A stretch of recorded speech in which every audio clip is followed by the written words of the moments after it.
You're watching TBPN, brother. Today is Friday. May 16, 2025. We are live from the Temple of Technology, the Fortress of Finance, the capital of capital. The thing going in my mouth is really bad. Yeah, the amount of microplastics going into our mouths It's right terrible. now is Anyway, is we got a great absolutely brutal. show. We got Matt Grimm coming on to the show. Anduril just did the Murph challenge. He's going to break it down for us. We got Kevin Weil from OpenAI, Blake Scholl from Boom Supersonic, Tim Fisk from IFP, Chris Best from Substack, and Sean Henry from Stored. Some legendary founders, some legendary folks, some yappers, some commentators. We got a great show. We're going to break down the news. But first, let's bring in Matt Grimm, if he's in the studio. If not, we can show you some photos. Oh, here he is. How you doing? Hey, guys. How are you? Fantastic. Looking great. Can you break it down for us? What's going on today? How did it go? It was a great day. I'm here with Chris Weil. Chris Weil is the executive director of the Lieutenant Michael P. Murphy Navy SEAL Museum. So I wanted to give it a second to Chris to talk about what the Murph Challenge is, why we do it, kind of the story behind it, and a little bit of Lieutenant Murphy's history. So sounds fantastic. Thank you for having me on. So what we just accomplished today was a 1 mile run, 100 pull-ups, 200 push-ups, 300 air squats, and another 1 mile run, all wearing a nice weighted vest, as you can see. There we go. Yep. But the whole history behind this was that it was Michael's favorite workout when he was deployed. We don't deploy with gym equipment, so you have to kind of improvise and find what you can use in your area so you can have a good workout. If everybody doesn't know the story of Lieutenant Murphy, the blockbuster movie, The Lone Survivor with Wahlberg and Taylor Kitsch, that was the portrayal of Operation Red Wings and how Michael stepped out into a hail of bullets to make a phone call to try to save everybody. So ultimately receiving the Medal of Honor after he died that day. And just a great workout and a great way to remember all that have sacrificed, and suffered through our own little discomfort today during the Murph Challenge. It's awesome. How long has this been going on? Anduril's been a part of this for a couple of years, but can you break down some of the history of this particular event? So what happened was after the helicopter pilot recovered Michael and the other guys on that mountainside, when he got back home, he heard of Michael's workout and then started doing it on his own, calling it the Murph, and it spread so quickly through the local CrossFit gyms, and then it became too much for him to handle, and then he involved the family. So this has been going on as the Murph Challenge for about 12 to 13 years now, and it's just growing every single year. We're hoping to continue having this grow and have the partnership with Anduril because they're amazing partners and people here. It's been such a touching event today. That's amazing. Can you talk about Anduril's role here? Is this just a bonding event for you guys? Is this for charity? How are you thinking about Anduril's involvement in your? How many people from Anduril came out for this? Well, today we had about 150 Andurilians come out, and it's for us, it's not just about the team bonding part. That is certainly a part of it, kind of team morale, team bonding, and a team that works together, sweats together, stays together. So that's certainly a part of it. But more importantly than that, like we started Anduril to bring the best possible technology to those who serve in defense of our freedoms and our nation and our allies. And a part of that extends to supporting the veterans community. So we've been pretty active in supporting the veterans community through a couple different ways, which I can talk about in a couple minutes. So today was less for us about the morale piece and more about a sort of a signal or a moment to celebrate our veterans, both that work at Anduril and in the community at large. And our partnership with the Murph Foundation and with Chris himself and all of that is just a symbol of that. How'd you wind up doing, Matt? Yeah, I tried to do it with you over Christmas break, and I got crushed. Well, you guys don't even look like you broke a sweat. What's going on? Was it? I appreciate Should you go that. do another one now? There were 150 of us out there, and Okay. I noticed there were 2 empty vests out there with technology There we go. on the front. So if you guys want to step up next year, we'd be happy to have you, and you can We'd come love out to. and work out with us. We'll do it live. Yeah, I did like 3 pull-ups today, so I'm getting there. Give yourself some Exactly. credit. You were repping them out. I think You I were did a repping couple them out. sets of 5, but not quite at the 100 in a row yet. Exactly. Talk to me about. Thanks, Chris, for your time, and thanks for the partnership and your service and everything you do for veterans. Thank you so much. Thank you, Thank you Chris. so much. Yeah, thank you. I got it. Here we go. All right. Cheers. Awesome. Matt, talk to me about the role that veterans play at Anduril. People think tech company, military, obviously there's discipline overlaps, but a lot of times there's not so many immediate skill overlaps. Or do people have that wrong? Are you hiring software engineers from the military? Are you hiring hardware engineers? Are you hiring operators and finance people? What are the different types of roles that veterans are filling at Anduril today?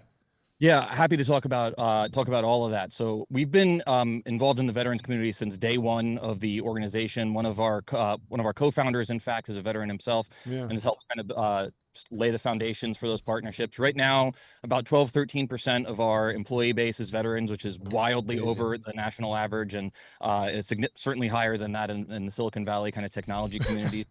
We have a partnership with a great organization called SkillBridge. That's a program run by the DoD for helping veterans transition. We have a couple of recruiting relationships with targeted to that kind of transitioning veteran kind of community, and we hire across all roles, everything from kind of field ops technicians who are installing our products and training users in the field, some of our maintenance and repair technicians, some of our production technicians on the factory floor building products, all the way through some design engineers, mechies and EEs doing work. Yes, we have some coders, some CS folks who are from the veterans community, and all the way up into the leadership ranks. You know, of our leadership ranks, we've got a pretty high veteran representation, everything from flag officers to retired colonels through the whole ranks. So it's a big part of our culture. It's a big part of our kind of the mission of the company, and something that we're proud to support. And beyond that, I would say that we frequently raise some money for veterans charities. We've got a couple in particular that we support. I've got my notes here in front of me with that. So on Veterans Day last year, we had our first big public launch of the swag store, and we had a swag drop that raised about $60,000 some odd dollars that went to a Blue Star Families Foundation. A good teaser for you, breaking news here on the Technology Brothers Podcast Network. We're launching our next swag drop on Memorial Day in about 10 days. Let's go. We'll be raising a whole bunch more money exactly for the foundation that Chris runs in Lieutenant Murphy's honor. So everybody be on the lookout for that. We've given some money to a great charity called Warriors Afield that is actually run by one of the Anduril executives that specializes in helping veterans kind of in distress, kind of going through some bad times by doing some mentorship and some outdoor activities and wilderness adventures and hunting and that sort of thing. So trying to build some bonds there to help veterans who are in a tough spot. So we've been very active through all the years on all this, and something that we're looking forward to continuing doing and scaling as the company grows. Okay, give us a take about how to get a job at Anduril. Well, we've got a great website, you know, anduril.com/careers, but more importantly than the obvious just apply on the website line is like we look for people with a real mission drive. We look for people who are really driven by the call to service, who are really interested in protecting American values and our allies' values, and the escalating arms race that is happening across the world, whether that's artificial intelligence, whether that's drone technology, whether that's any sort of the kind of the next generation of what the war fighters are going to face in the battlefield. Like we look for people who are just really motivated and really driven and look, want to come honestly grind and work hard on really challenging and rewarding problems to help defend our country. So the number one thing you could do if you're interested in a job at Anduril, obviously apply, but more importantly is build up that skill set, build up that engineering skill set, that problem solving skill set, and that mission drive, and that's who we look for. That's fantastic. Jordy, you got anything else? No, this is great. We got to come out for the next one. We got to start working. I mean, I think it's doable. I think I would have died this year, but I think I could do it next year if I start training today. I finished. The winners today finished in our women's division. She finished in about 45 minutes. Our in our men's division, he finished in 35 minutes. 35 minutes. Wow. A mile run, 100 pull-ups, 200 push-ups, 300 squats, and another mile run in 35 minutes, which is totally ridiculous and very impressive. And then me myself, I finished in about an hour and 12 minutes. Not bad. You look pretty gassed. You had 3 vests on. But finished it with the full vest, full reps, full all vest. of that. Pretty happy day. That's amazing. Absolute dog. Well, congratulations. Thanks for popping by. Yep. Love to have you back and talk more. But we'll see you enjoy next the year rest of the day. For sure. Thanks for putting this on. All right. We'll see you. Cheers. Bye. I think it's time we take off the mustaches and get down to business.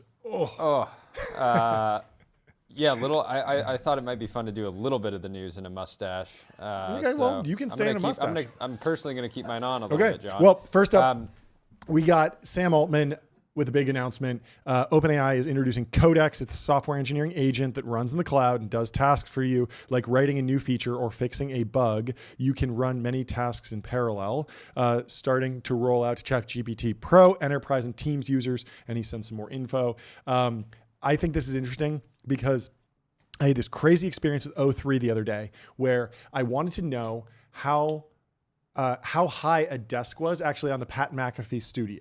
So I took a screenshot of Pat McAfee standing and I said, okay, look up how tall Pat McAfee is and tell me how tall is his desk, because he seems to have a good thing going where he stands. Yeah. When you were doing that? When? Well, when I was thinking? Thinking. Yes. As I was stroking my mustache thinking was thinking. But this is what was crazy, is that I thought it would just like look at the image and just kind of guess. It wound up writing like hundreds of lines of code, interpreting the pixels in the image and looking at different elements of the image to decide, insane. Okay, well, he has a Coca-Cola there. This is how tall a Coca-Cola is. Let me expand this. All this just to find that it's just a normal size desk.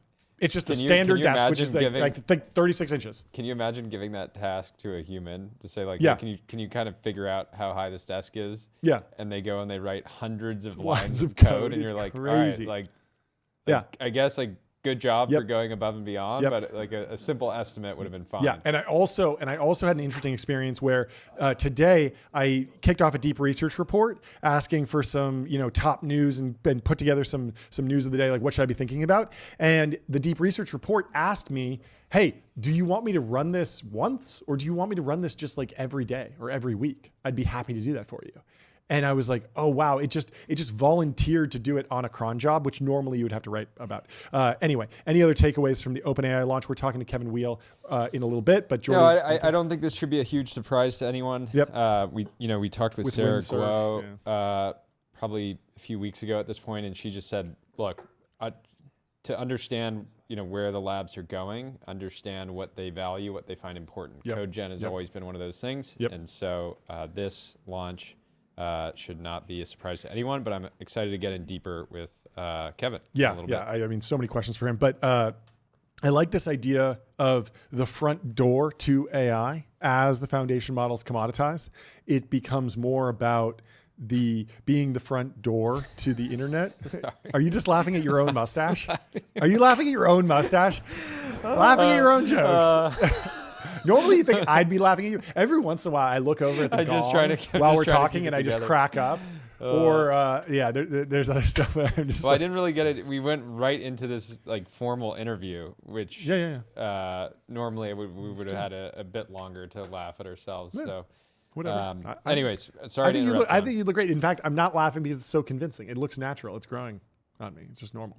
Anyway, the front door to AI, like they are building a new Google where it's this front door to knowledge engine stuff, but they need the front door to code gen as well. And so this new paradigm of and the interesting thing, I highly doubt Kevin can comment on this today. But the immediate question I have is, how does this integrate with a potential windsurf application? Yep. This makes me think that windsurf might end up continuing to be a standalone app. Yep.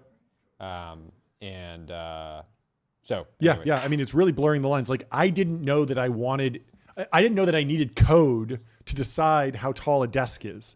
It decided that for me. And I really like that as a product evolution where eventually you open the OpenAI app and you ask for something and it decides, do we need to do code for this? Do we need to do an image model? Do we need to use 4.0? Do we need to use 3.03? Do we need to use deep research? Like it should decide for me.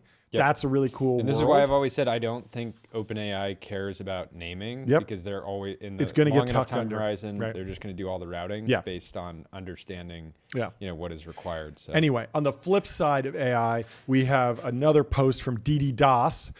Meta will delay its biggest AI model launch, Llama 4 Behemoth. 4 reasons highlighted. Doesn't perform well internally. Huge reorg in AI leadership. 11 out of 14 researchers on Llama have left. left, and we saw that funny post where someone was saying like, I was on the Llama team. I worked on Llama 1, 2, 3, but not 4. And they put that on their resume on LinkedIn. Brutal. All this after admitting that they gamed some of the benchmarks.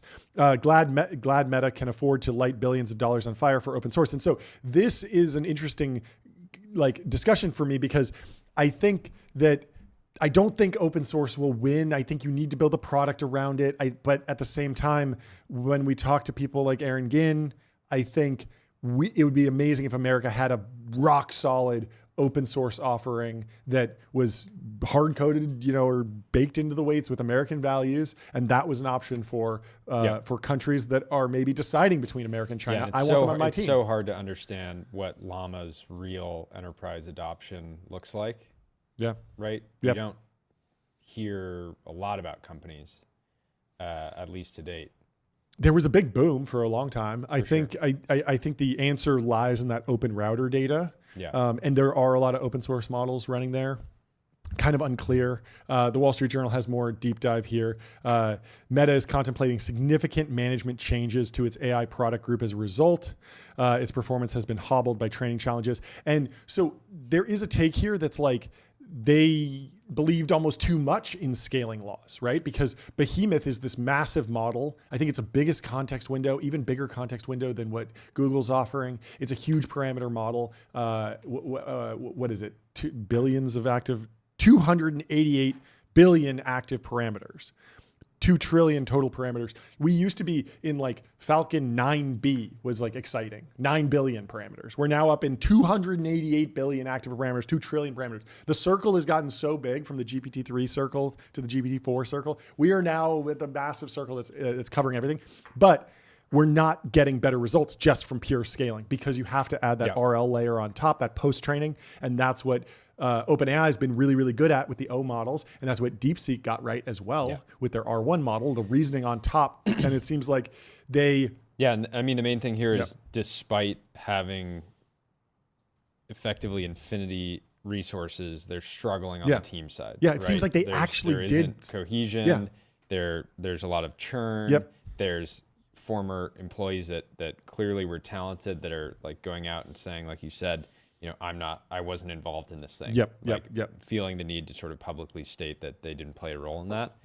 And so it doesn't matter how much money they have to spend and what their CapEx looks like if there's not real cohesion. Yeah. I've been thinking about this because the whole meme with pre-training was scale is all you need. Just keep scaling the number of tokens and energy and parameters and anything data that goes into the model, right? Just 10x everything, 10x that, and then 10x it again, and then 10x it again. You're only a few 10x's away. You're only a few 10x from AGI. And your goals. And that was very clearly not the case. The scale was not all you needed in a singular context. The exponential chart was secretly a sigmoid curve, right? It would go exponential and then it would flatten out and see diminishing marginal returns. And I think that that's true in life. I think that's true in so much technology development. You need to be on the sigmoid grind set. Yes. You need to be understanding that you're going to go through bursts of explosive exponential growth, but those exponential growth periods will stop. I mean, we've seen this with the show. Like when we first started quote tweeting, just printing out posts and quote tweeting, we saw exponential growth in the follower count of the show and the listenership.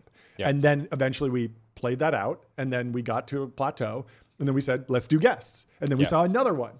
And now we're going to come up with the third act, the fourth act, the fifth act. And you have to be constantly reinventing yourself, finding new paradigms. And if you're in artificial intelligence, you can't just say, I'm going to rely on the pre-training scaling law holding forever. You need to go into, okay, how do we scale up reinforcement learning? How do we scale up tool use? How do we scale up product use and product functionality to make this a really, really great product? You're not going to get there purely on one single curve. The arc of technology throughout history has always been a series of S curves. There's been the semiconductor boom, the internet boom, the mobile boom, the AI boom. And if you want to make money or participate or understand the role of technology as it's evolved over the past 60 years or 100 years, you can't just see it as one linear exponential, like one exponential graph. It looks smooth when you zoom out, When you zoom in, it's actually a bunch of S curves. Yep. There's a boom where everyone's like, mobile is going to the moon. If the trend continues, there will be 10 trillion mobile devices.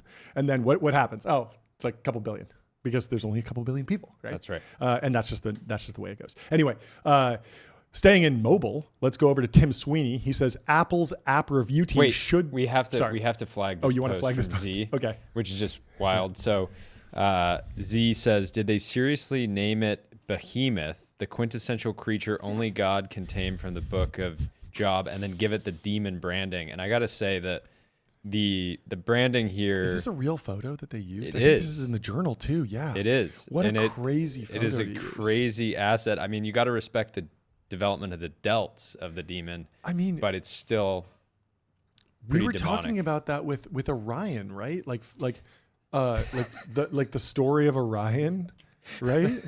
It's actually the most crazy brand asset that you could choose for something like this. It's like, how do we make this as scary as possible for the average Meta Platforms user? Yeah. So Facebook's Meta's latest virtual reality, augmented reality headset, the glasses that everyone's raving about, is called Orion. And the Greek myth of Orion tells the story of a mighty hunter, sometimes portrayed as a giant, who was eventually killed and placed in the sky as a constellation. It's like the worst possible metaphor you would want for a giant tech company trying to do something new and ambitious, right? It's a very, very weird pick. But he thinks about the Roman Empire all the time, so maybe he's interpreting that myth differently and there's a different reading.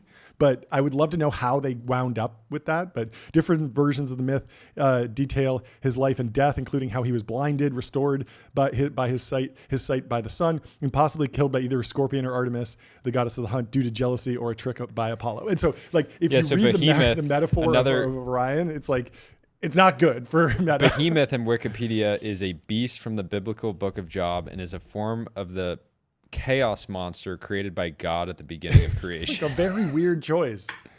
You should just call it 67B2. That's fine. We like those names. Let's just stick with those names. 4.0 is a great name. Orion 03 is a great name. Orion and Behemoth sound cool. Yeah, they sound cool. Until you peel back, like the true metaphor is like bizarre. And so, yeah, Behemoth has not only been a very large model, but it has been a very large problem and it has been hard to tame and hard to get to produce fantastic results over there. But good luck to the team over there. Hopefully there's some new blood, some new folks come in and they produce a great, fantastic product for the Meta team. We're rooting for you. Anyway, let's go over to Tim Sweeney. Apple's app review team should be free to review all submitted apps promptly and accept or reject according to the plain language of their guidelines. App review shouldn't be weaponized by senior management as a tool to delay or obstruct competition, due process, or free speech. And so then Naval said Apple continues to mock the court. So this is, of course, Apple should need to approve Fortnite because Fortnite has a third-party checkout where you can go and buy Fortnite V-Bucks without paying the 30% App Store fee. Of course, you have to go off the app, and there's a pop-up warning that comes up, and Apple's being very aggressive about that. But Apple is pushing the limits. They're going 1 mile an hour under the speed limit. It's certainly not the spirit of the law, but they are following the letter of the law, or at least they would argue that. And who knows? Maybe there'll be another another battle in court. But anyway, no, this feels like they're setting themselves up for another potentially separate lawsuit around the approval process. Yeah, the approval process for sure. Because Epic can actually say this is costing us. Yeah, this might have cost them already 9 figures. Totally. Right. You can imagine when it goes back in the App Store, the amount of the flood of demand and new revenue, and so delaying that by even a few days would be damaging. So unfortunate. So the Wall Street Journal says Epic Games Fortnite claims Apple blocks submission, now unavailable on iOS. The claim is the latest in a long-running feud between Epic Games and Apple. The legal began it. So I agree with you. There could be another case, but do you know how long it's been for the first case? We're coming up on the 5-year anniversary. Yeah. It started in August 13th of 2020. Epic implemented a direct payment system within Fortnite's iOS version, circumventing Apple's 30% commission fee. This action violated Apple's App Store guidelines, leading to Fortnite's removal from the App Store. In response, Epic filed an antitrust lawsuit against Apple in the United States District Court for the Northern District of California, challenging Apple's restrictions on alternative in-app payment methods. It took 5 years. And so, yes, they might have taken a couple pennies or millions of dollars out of Fortnite's pocketbook by delaying a few days. But if they can turn this into a 5-year lawsuit, that's 5 years of 30% fees, right? Yeah. So that could be the calculus. It's like, yeah, let's just play the court game. It's fine. Crazy. Anyway, other news. Hostile. Novo Nordisk has their CEO has stepped down. This is the maker of Ozempic, and the stock has been on an absolute tear. I would love for you to pull it up on public. Let me know what it's doing. But we have a post from an Anon risk addict. No, you're saying a tear downward, right? Well, it was on a tear upwards for a long time during the GLP-1 boom. But it's down 50% over the last year. Oof. Yeah. Not good. So yeah, maybe it makes sense. But a non-risk addict has a take here. No idea if he has done a good job as CEO or if the change makes sense based on expectations going forward. But firing a CEO for highlighted reasons is obscene. Novo traded at 50x PE. The market going crazy and then being a little less so is not the CEO's fault. So if you're running a company and it becomes kind of a meme stock and it runs up to an insane multiple and then it pulls back a little bit, but you're still way above where you started as CEO, can you really be hit with, hey, the stock's down 50%? We've seen there was Palantir. Palantir was extremely hot. And then, of course, it pulled back a little bit. We see this with Tesla, too.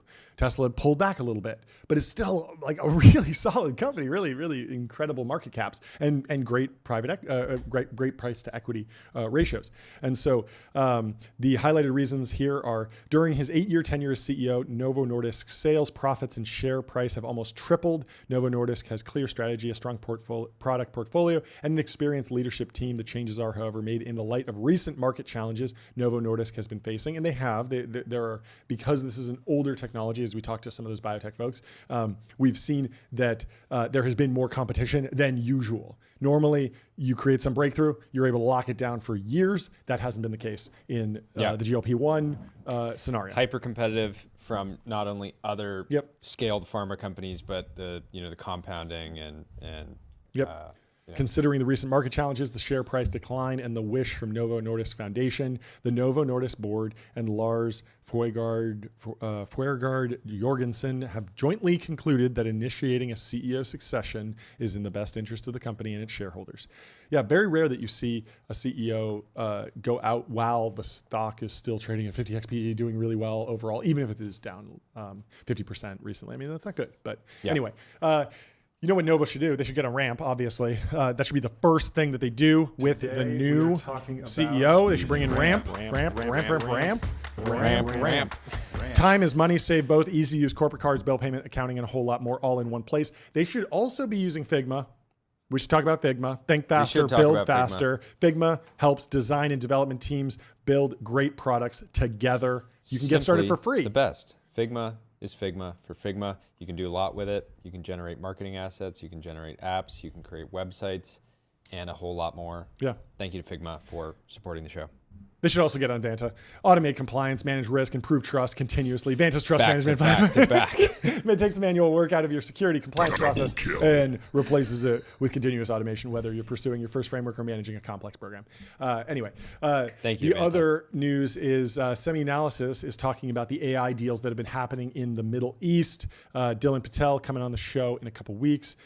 U.S. strikes a deal with the United Arab Emirates and the Kingdom of Saudi Arabia, a 5 gigawatt data center. The Humane G42 diversion and American AI wins. Dylan Patel breaks it down. He says, the US, Saudi / UAE AI deals are complete wins. Everything is there to win over the Middle East and accelerate infrastructure spend. So American companies, AI companies, are going to be making more money from this because we have a new customer.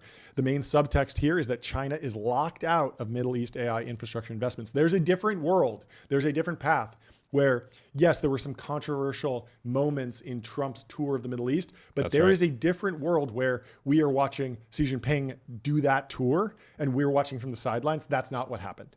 What happened is our president went there and would have struck a bunch of deals for the first time on the show If instead of Sam Altman and Elon Musk and Alex Wang, it could have been the founders of Huawei and DeepSeek and Highflyer. Yeah, you can imagine there's an alternative timeline where, you know, the QIA is investing, you know, $100 billion, not actually 100, but massive amount of money into Manus, right? Or DeepSeek or some of these other players. So important moves. Manus? Manus? Talking about Manus?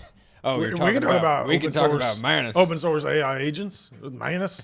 With Manus, you're gonna make me put my mustache back on, John. No. We have a very important person coming on the show, Jordy. Put that mustache down. Put that mustache down. Put that mustache down. We have the chief operating officer chief product officer of OpenAI coming into the studio. And so the UAE ruling family used headline-grabbing investment numbers, deals with Trump's family businesses, and ties with tech executives to score an NVIDIA deal. And it's all looking good. Let's see if we have Kevin in the studio. Let's bring him in. He's here. Fantastic. How you doing? Yeah, this is wild. I just joined a Zoom and I'm live with you guys. We're live. Yeah. It's great to have you. Welcome. I was watching you on X and thinking how weird it was that in 30 seconds I was going to be on the screen. This is awesome. We're leveraging this thing. It's called the internet and technology. But we'd love to get you up to speed on it since it's funny. A funny story. So Tyler Cowen called into the show before one of your guys' earlier releases, and he was like, "AGI is here." Like he was basically saying, like it's a couple days out, but he couldn't get his camera working, and it was this like funny dichotomy of like AGI is here, but like the internet is still actually. There was actually another day when we had to basically take the whole show down because Zoom and both Zoom and Google Hangouts just went completely down. Nationwide. And so we were like, well, we can't do our show now, I guess.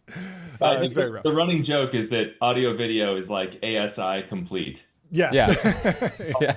Well, everything else in the world is solved. Wait. So, I mean, I think long-term for the show, we need to go proprietary. We need to build our own video streaming stack. Yes. Can you help with that? Codex. Codex well, you know what can help with that? Yeah. Codex can help with that. Break it down. How would I use Codex? And by the way, you get to talk about AI, and then you're going to have Blake from Boom here. So you get to talk about supersonic flight afterwards. You guys have the coolest lives ever. It's full stack. Full stack technology. But yeah, can you take us through the announcement, break down exactly what launched, when it's available, to who, what you're excited about, and then we'll go into some of the trade-offs in the product design and development. Yeah, let's do it. So we just launched this morning Codex, which is a cloud-based software engineering agent that can work on many tasks in parallel. So a lot of folks are used to the kind of cursor windsurf style, GitHub Copilot style of AI development, which is really more about augmenting a single engineer, right? You're writing code in your IDE and you can press tab, tab, tab, and it'll autocomplete and you're, 10, 20, 40% faster. Yep. With Codex, you actually have a software agent that runs in the cloud that can do entire tasks for you. Mm-hmm. So you give it a task, it goes off and does it, and suddenly you have a PR and you didn't work on it at all.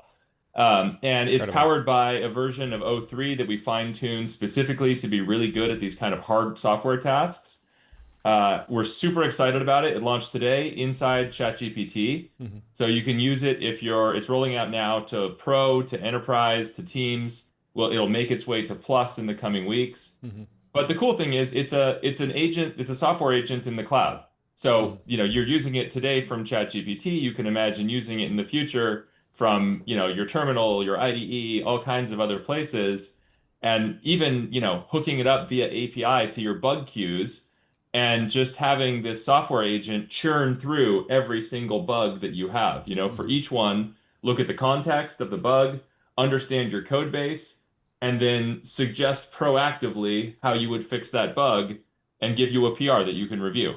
Mm-hmm. So the world of software engineering is changing. We're super excited about it. It's a research preview. It's not perfect yet, but I think this is the future. Yeah. So, I mean, I've already noticed that ChatGPT has been writing code for me for a while. It seems to be writing more and more code. I was telling Jordy about how I wanted to know the height of a desk in an image, and I knew how tall a person next to it was. And I thought that it would just use images in ChatGPT to kind of one-shot this or guess. But it wound up spinning up and looking at the individual pixels with a bunch of Python code. I think it wound up writing like 5,000 lines of code or 500 lines of code. And it got it really right, unsatisfactory because it was just an average size table. It was like literally the standard size, but it really knew it. But so I'm wondering, like, is this something that will feel like a deep research project or deep research functionality where I click a button to say, hey, let's use Codex for this, I'm giving you the hint? Or is this something that can be automatically triggered just from a text interaction like images in ChatGPT?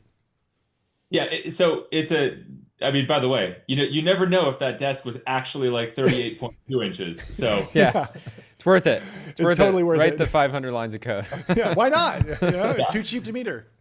Actually, that's been one of the coolest thing about O3. O3, personally for me, has been a kind of feel the AGI sort of moment using that model. The things that it can do, and a lot of it comes from the fact that it can use tools while it reasons. Yeah. So it's thinking, and in the process of thinking, it can do some web searches, and then it can take what it learned from a web search and write some code. And then after that code, it can do image analysis, and then it can write some more code and do another web search. And then finally, with all of that context, it will output the answer. It's like, it's really been an unlock for a huge number of use cases. And that's the kind of thing that enables Codex here. Because you're right, ChatGPT has been able to write code for a while, right? You can just go to ChatGPT and type in like, here's write me code to sort this array of integers that I have. Mm-hmm. And it can give you the code and it's going to be great at it. Mm-hmm. The difference here is Codex is built to work on big, complex code bases. So you're not just saying, like, do this little task for me, write this function. You're saying, I have a bug, and I don't know where it is. There's a 100,000 line code base. Can you please go understand my code base and try and fix this bug? Or I'm a new engineer at a new job. I'm trying to understand what the heck is going on in this code base. Can you explain to me where the code does X or Y or Z? And very quickly, it'll look through the code and give you an explanation of how something works. It's funny. I've even seen examples where people go, hey, Codex, find a bug in this code base and fix it. Just find one randomly. just go. That's amazing. Complex stuff and do hard work on a huge amount of existing context that differs from what you've been able to do in ChatGPT for a long time. Yeah. Wild. From a personal perspective, I used to write Python pretty regularly. I haven't written much code, so I haven't really gotten into the cursor or windsurf world. Obviously, I've been writing code via ChatGPT now. I noticed recently I kicked off a deep research report and it prompted me to put it on effectively a cron job. It was like, do you want me to just run this for you every week? And I said, yeah, that sounds awesome. That's great. But if I'm like I don't have a repo, but I could set one up. Is there a world where me as kind of like a prosumer, non-technical user should set up a repo to house the custom code that Codex writes for me to make it a better experience for all the little custom software and tools and random stuff I use? Or should I just live in the O3 world where the code is pretty much ephemeral? I think it depends what you're looking to do. For simple things where you just want to like quickly put together a script or something, writing it inside ChatGPT and not using version control and all of that is fine. Mm-hmm. But if you're going to do something, that you expect to be longer lived, like it's the basis for something you actually want to build for yourself and maintain, then I think setting up a quick GitHub repo and using Codex on it makes a ton of sense. By the way, I used to be an engineer. Yeah. I haven't, I still dabble and screw around on the side and write code, but nothing major. And I hadn't written any code at OpenAI. I've been there about a year and haven't checked in a thing. Yeah. Like Tuesday night, I think, I was doing, the rest of my work, and I was like, I want to fix a couple bugs. And so I went and found a couple really basic bugs because I didn't want to screw anything up. And sent Codex off to work on both of them in parallel, checked back in a few minutes, and I had 2 PRs. They looked right, so I submitted them, got them code reviewed by somebody, who's actually a good engineer. And they were submitted, and now I've got a couple commits in the code base. So it's like... This is stolen valor, though. This is stolen valor. You didn't write that code. But it's cool. Awesome. Like, I actually just kept other than just like getting to play around with the product and offering a little bit of feedback on a couple things, I was off doing the rest of my work, and I had this software agent working for me in the cloud, writing code. Yeah. Kind of awesome. Talk about, I'm so curious to hear about the kind of internal testing process and when you guys decided the right time to actually roll this out as a research preview, because I imagine you've been using Codex in one form of another internally for like a very long time. Maybe you didn't have a name or anything like that, but I'm sure that ChatGPT has been, contributing to effectively the ChatGPT code base, almost since the beginning in some form or another.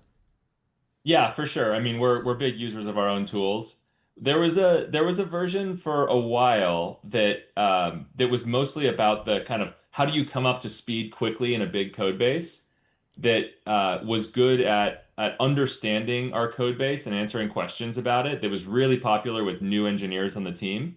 And then once you kind of get to understand it, you might not use that tool as often unless you're exploring a new area of the code base.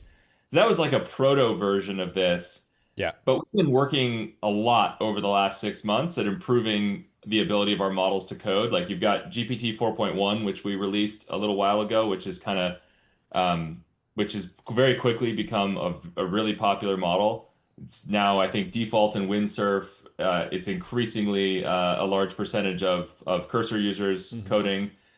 And that came from focusing on the things that matter in creating a really good coding model that you can rely on. It means really good instruction following, longer context, the ability to like not just make the changes, but to make the changes the way a developer would. So don't add a bunch of extraneous stuff, don't add weird comments, make surgical, precise changes that accomplish the job. So there's a style element to writing good code, not just a correctness element. And we've been focusing on all of this.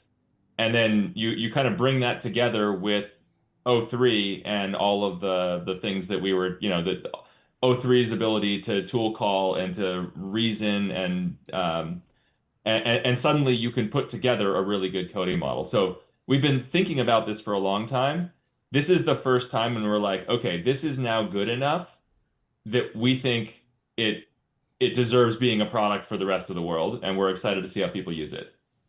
Can you talk a little bit about product design, product like inspiration in product design? I noticed that the very first iOS app had these incredible haptics when the tokens were streaming through that I hadn't really seen anyone do. I just opened the app last night and saw that when you're using voice mode to dictate to it, it has a different modal now. It feels like there's a very strong design language evolving. At the same time, there was people complaining, oh, I'm using ChatGPT, I can't even stay logged in. That bug obviously got crushed pretty quickly. But what is the actual product design inspiration? Are there people that are pulling from certain schools of thought or anything, or like is there someone driving that internally, or is it just like baked into the culture? Yeah, for sure. Ian Silber leads our design. I was fortunate to work with him at Instagram. He's an incredible designer. It's building for ChatGPT is a really interesting thing because we have well over 500 million weekly active users at this point. So it's a big scaled product. Yeah. And so for products of that size, one of the most important things is to simplify, right? You're not just serving power users at that point. And so you're serving people that are just trying to get something done in their day. They don't care about the complexity. They don't care what the models are called. They just have a task and they want to complete it and you want to help them. But then on the other hand, we have folks who are super deep AI enthusiasts and want to, digest every single new model that we use and try it out in all these different ways. And so we want to both, and we want them to, we don't want to sort of soften the edges of their experience. We want them to be able to do everything they possibly can to experience all of, the power of AI. And so we both want to like simplify the experience for a lot of our users, and we want to provide the people that want it all of the bells and whistles. And so we try and balance that. So you try and make it so that you don't need to worry about things like the model picker as much. You don't need to like have a bunch of AI knowledge in the background to do what you want to do in OpenAI or in ChatGPT. But if you have that, you should be able to expose the sharp edges and like test the different new features and stuff. And so we really actually try and get both of those things right, and it's a delicate balance. How do you, Is that why you guys don't seem to put too much emphasis into perfectly naming products, just because on a long enough time horizon it doesn't really matter? I just come to ChatGPT and I work with it to get the outputs and the results that I want, and I'm not, regardless of my experience level, I don't necessarily care the underlying sort of models doing the actual work. Wait, are you saying naming isn't great? I was alluding to. No, to be clear, we think that you have the second worst naming after Behemoth, which is a very, very untamable, demon monster, and potentially a disaster. So we are now long 4.0 and 0.3, and we just decided these names if are you great. Look, only 6 months ago, a new model would get announced, and people are like, "Oh, it's so confusing," blah blah blah. Yeah. But it seemed to me, as an observer, that you guys, like, it wasn't like, oh, this is a problem and we need to fix it. It was just more so like, let's just keep making really great models and make them easier to access in really intuitive ways.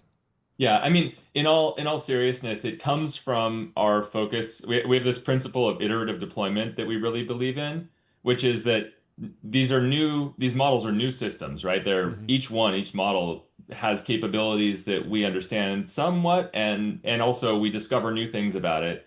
And we believe that no matter how many smart people we have inside of our walls, there are way more smart people outside our walls. And the best thing we can do in a world of AI evolving so quickly is to kind of co-evolve with society, to ship stuff early and ship often, and learn together. And so one of the reasons that we have this explosion of models is we're trying to build new capabilities rapidly. And sometimes the easiest way to do that is to kind of build it into a new model that's really good at one specific thing or a handful of specific things, but can't do everything.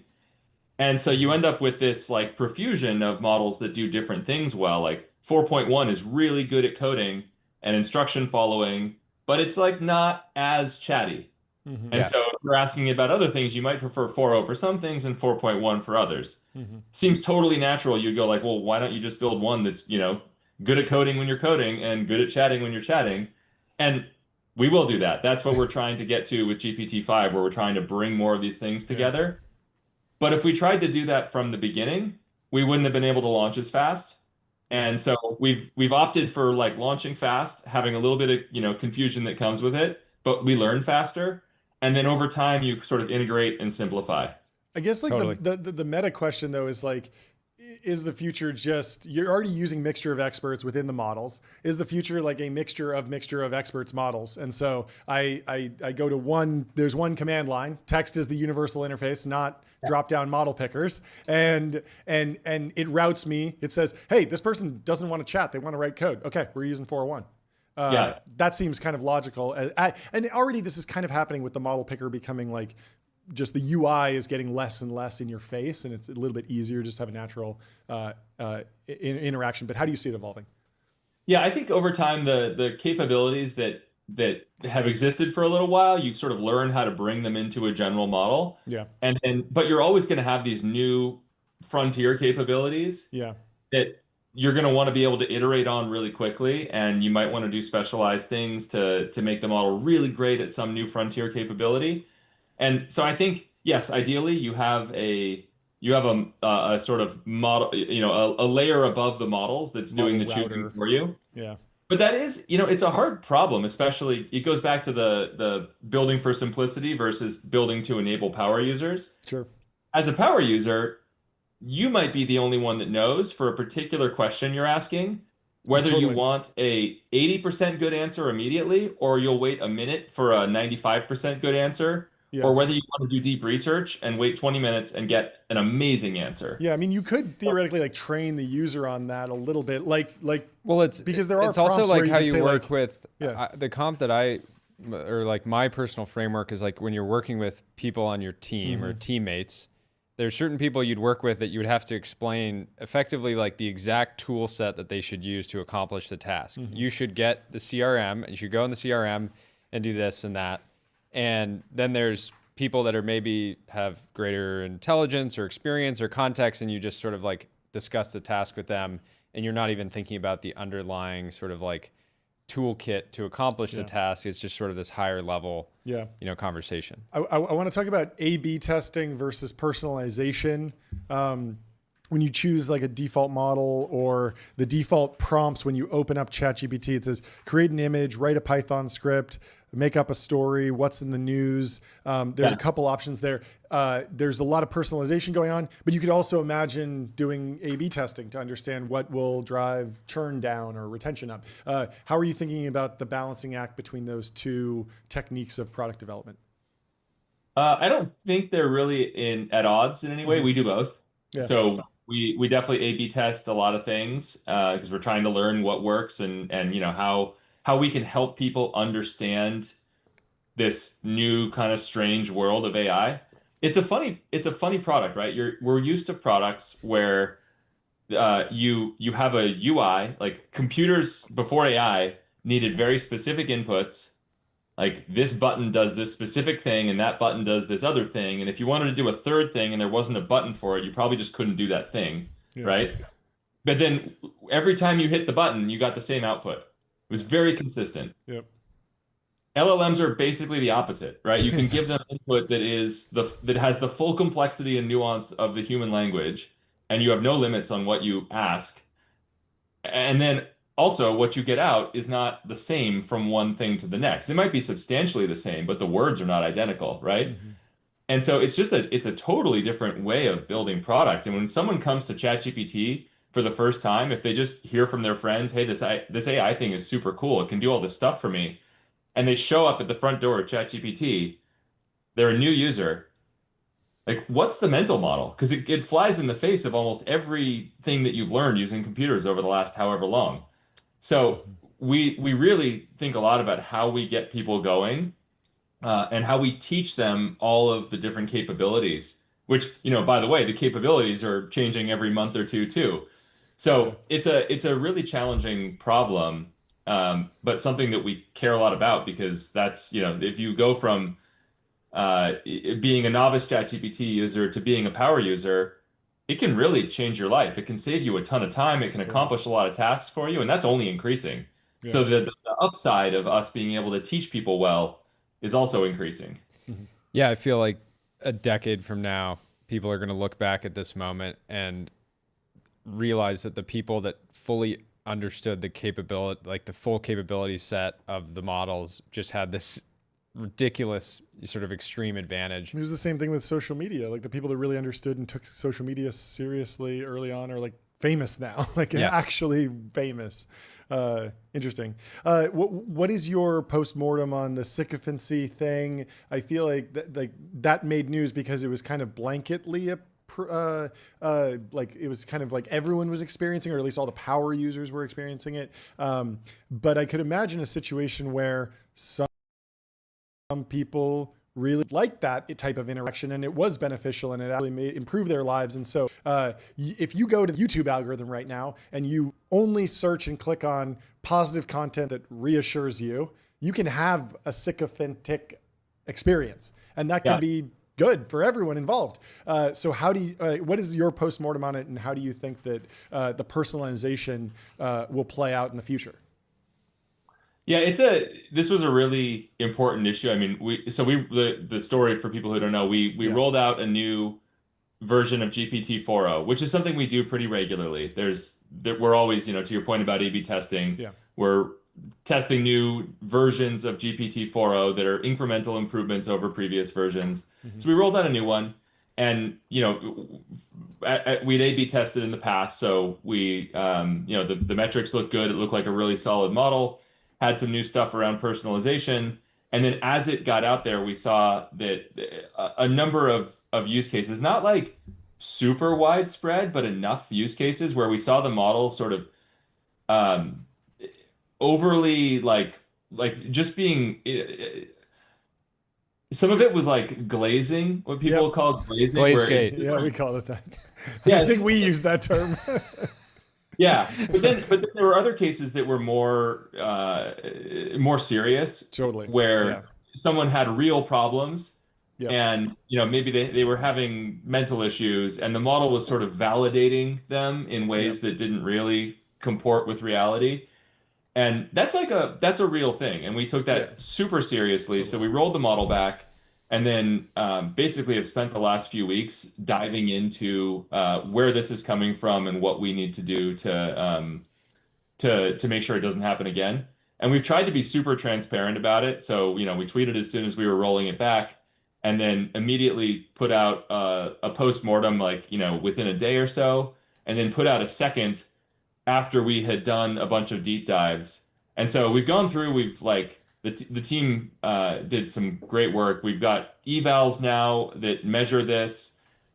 We understand a bunch of the root causes from where this came from. As always with these things, it's never just one thing. It's like a little bit of this combined with a little bit of that, and then this unexpected thing happened, and together they created something that wasn't up to the standards that we set for ourselves. Yeah. So I just have an interesting realization with the product. So we've been hearing this request for feature on social media for a while of I wish I could just reset my algorithm, start fresh, because I feel like it's funneled me in some sort of echo chamber, and I don't like that echo chamber, and I want to start fresh. And I don't know if social media feeds actually have that feature. It might just be buried, but I've noticed that with the ChatGPT memories, early on, I was really aggressive about prompt engineering and basically prompt hacking. And so to get the best responses, if I was trying to learn about trains, I would say I am a world expert in trains. I own multiple train lines and railroads. Give me a breakdown of the market map of trains. Basically lying to it. And then it remembered that. And so now it's well, as a train conductor, you'll probably want to eat this for dinner. And I'm okay, I have to back up. I wasn't being completely honest with you, ChatGPT. But the good news is that the saved memories are there and I can delete them all. Yeah. And so I can kind of reset my experience. But was that a learning from the demand that people are seeing and the not the stated preference on social media for resetting? Or do you think that that's important? Or what other lessons are you learning from how social media has played out? Because you obviously have a lot of experience there and a lot of people at the team have experience in social media. Yeah, personalization is a really powerful thing that I think we're just at the very beginning of. In the same way that we know each other a little bit. Yeah. You have best friends that you know super well who you're really comfortable with, and then you have strangers, and your level of comfort in interacting with them is very different. Yeah. If you have a super assistant in your life in ChatGPT, you want it to know you really well. You want it to know your habits and how you like to do certain things, and even down to do you want more flowery, supportive language, or do you want crisp, analytical, terse language? Things like that. Mm-hmm. I was messing around last night with ChatGPT trying to give my son some math homework, and I just said, "Hey, can you design 10 math problems for Matthew?" And the model knew Matthew was my son, knew he was 10 years old. Wow. And developed a bunch of grade level appropriate escalating, and it was that was super cool. And it was oh, he likes Legos, and Kevin, you're a runner. And so a bunch of these of the questions were Lego themed, and you're going on a run with your dad and this. And so okay, this is really cool. It's truly making me emotional. It's the coolest thing. As a parent to be able to give your children a truly bespoke magical experience is almost priceless. Yeah. Even in the context of homework, something like homework, right? Totally. And so to that and even knowing that kids today, all of our we've got 5 kids between the two of us, and knowing that they'll grow up only knowing the sort of world in which this kind of technology exists, where a parent can just generate magic for them in seconds is just unbelievable. I mean, and think of the world. This thing designed 10 math problems. So I used O3. It designed 10 math problems for my 10-year-old that were escalating in difficulty across a range of different things. it could easily, if he was entering in the answers, could easily realize over time where, what concepts he understood and what concepts he didn't, and just become a personalized tutor for every single kid. And remember, I mean, this is free, right? We don't charge for ChatGPT. You can get a subscription, but you can also use it for free. Basically, you don't even need an account. You need an Android phone anywhere in the world for free, and you can, get this thing that's starting to be more and more of a personalized tutor. I think it's incredibly powerful. Totally.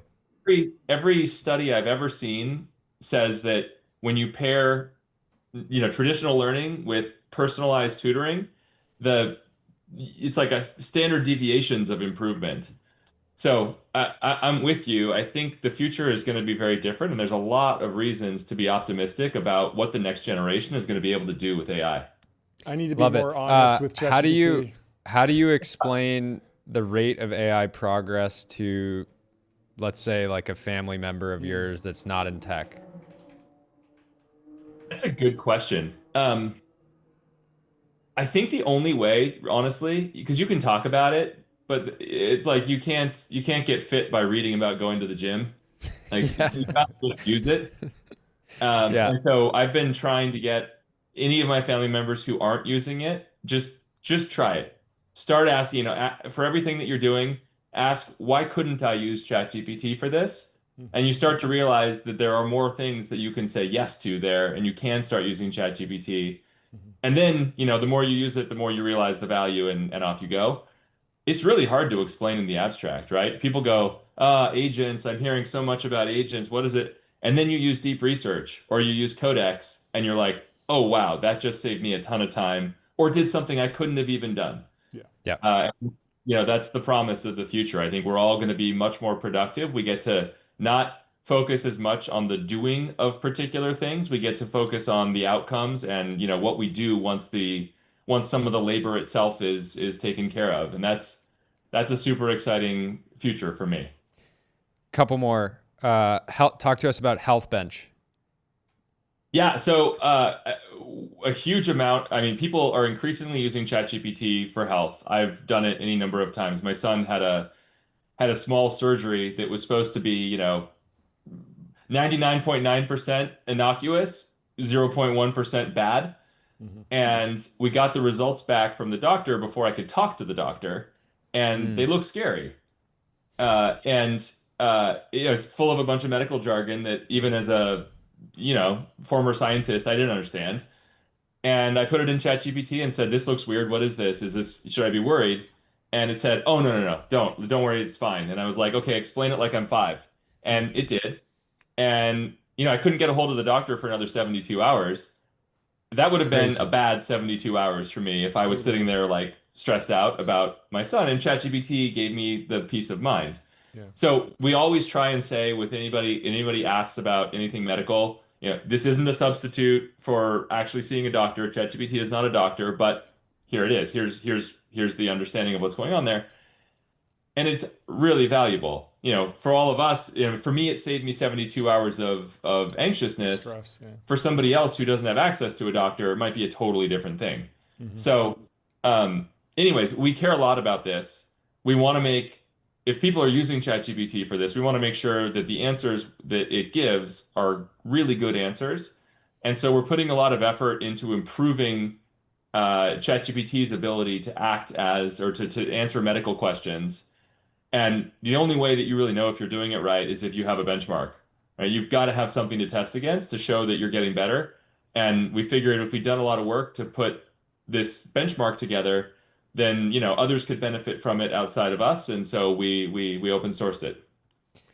Last question. Can you give us the 30 seconds on why you were excited to join Cisco's board of directors? Oh yeah, totally. Cisco is an incredible company, like iconic Silicon Valley software and hardware company. We all use it every day in 100 different ways. And they're at this really interesting point because I think AI can transform their business, and they can either be transformed, like it can either happen to them, or they can get ahead of it and build some really amazing software and tools and become, sort of an even powerful leader for the next generation. And I think that's not unique to Cisco. I think a lot of companies are at that turning point, but Cisco really realizes it. By the way, they're actually a launch partner today for us with Codex. Oh, cool. So they're one of our early partners. They're looking a lot at how AI can help them get more done, faster, more cheaply, et cetera. So it's just AI is going to really impact their business over the next 3 to 5 years, and I'm excited to be a part of that and hopefully help them navigate this transition gracefully. Amazing. We'll have like 5 more hours of questions, but we will let you go. Let you go. We'll come up to SF most soon questions can be answered by ChatGPT, but there's certain questions you got to go to the source. Organic, farm to table. Yeah. Yeah. Well, thanks so much for having me on. It was good to see you guys. And great to see you, Kevin. Talking about supersonic jets. I wish I could stay for that one. Yeah. We'll talk to you soon. Great to see you. Cheers. See you. Bye. Kevin is the man. But you know what else is the man? Linear is the man. Linear is a purpose-built tool for planning and building products, meet the system for modern software development, streamline issues, projects, and product roadmaps. Linear. And also Numeral is the man. Sales tax on autopilot. Spend less than 5 minutes per month on sales tax compliance. Put your sales tax on autopilot. And there was Numeral was getting picked up by an Anon account yeah, we yesterday, saw the news. There may be out there in the market, but Sam said too low. Too low. You're not bullish enough on sales tax. Did you tell him it's on record or not? Well, it's live. He posted. So, he posted this. He just said too low. Okay, so we're not scooping anyone here. We're not scooping anybody. We have Blake from Boom Supersonic in the studio. Welcome to the show, Blake. It's been too long. We've been wanting to do this for a while. Yeah. Ideally from a supersonic plane. We're aviation aficionados. We like traveling. But the hard thing with the show is that it takes us 6 hours to get across the country. We podcast for 3 hours a day. The math just doesn't make sense. So we're happy that you're working on a solution for us. Indeed. Well, thank you for having me. Yeah, it will be fun to do the first ever supersonic webcast. Maybe we should just agree to do that. I'm 100% on board. Let's do it. Count me in. Can you give us just the general update? Obviously, explain like what you're building, but what's the latest news in the world of Boom Supersonic?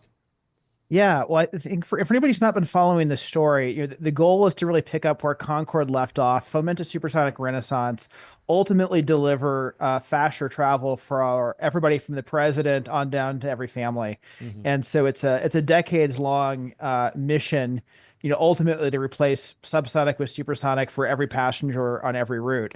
But building companies like Boom it's like building an iceberg from the bottom up. Yeah. And I feel like this year is the year that the iceberg is like really emerged from the surface of the water. Yeah. In January, we broke the sound barrier with our test airplane, the XB-1. Broken the sound barrier. We love to see it. Right. And then in February, we did it again. And arguably, we broke it permanently. Double kill. Fantastic. That's great news.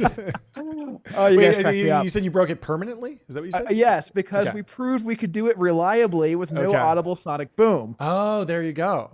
Okay. They said it couldn't be done. They said it couldn't be done. Yeah, people believe say, them. By the way, it turns out that like people have been telling me this for decades, Boom and mostly the claims are it's like really hard, and you have to like change the aerodynamics of the airplane and No, it's a software fix. Really? How? Explain that. Everything is computer, John. That's Everything is computer. If you fly the airplane at the right altitude, at the right speed for the current atmosphere, the boom makes a U-turn in the sky and never touches the ground. No way. That's so But you amazing. need to be able to calculate that. That's right. In real time. You need like decently good weather data. Yes. And ironically, sensors, algorithms right? that were developed for computer gaming.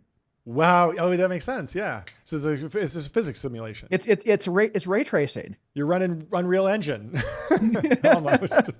I'm sure you have a proprietary system. What does that need to go through FAA approval to use that, or is that separate from the rest of the aircraft authentic? What's it called? Qualification or like approval? Yeah, so you need to certify an airplane to carry passengers. Yeah. Basically, you got to prove you meet all the safety standards. Yeah. And this is separate because we have one of the dumbest regulations ever created. In 1973, we banned supersonic flight in the US. Like literally there's a regulation that says thou shalt not exceed Mach 1. Yeah, and it's speed limit, not sound limit, right? Right. It's really stupid. It's really stupid. And so we could like make it play Mozart when it flies over, and you're still not allowed to do it. And that's why those coast to coast flights are still stuck at 6 hours. That's why no one's done this already. And so we're working really hard to get that changed.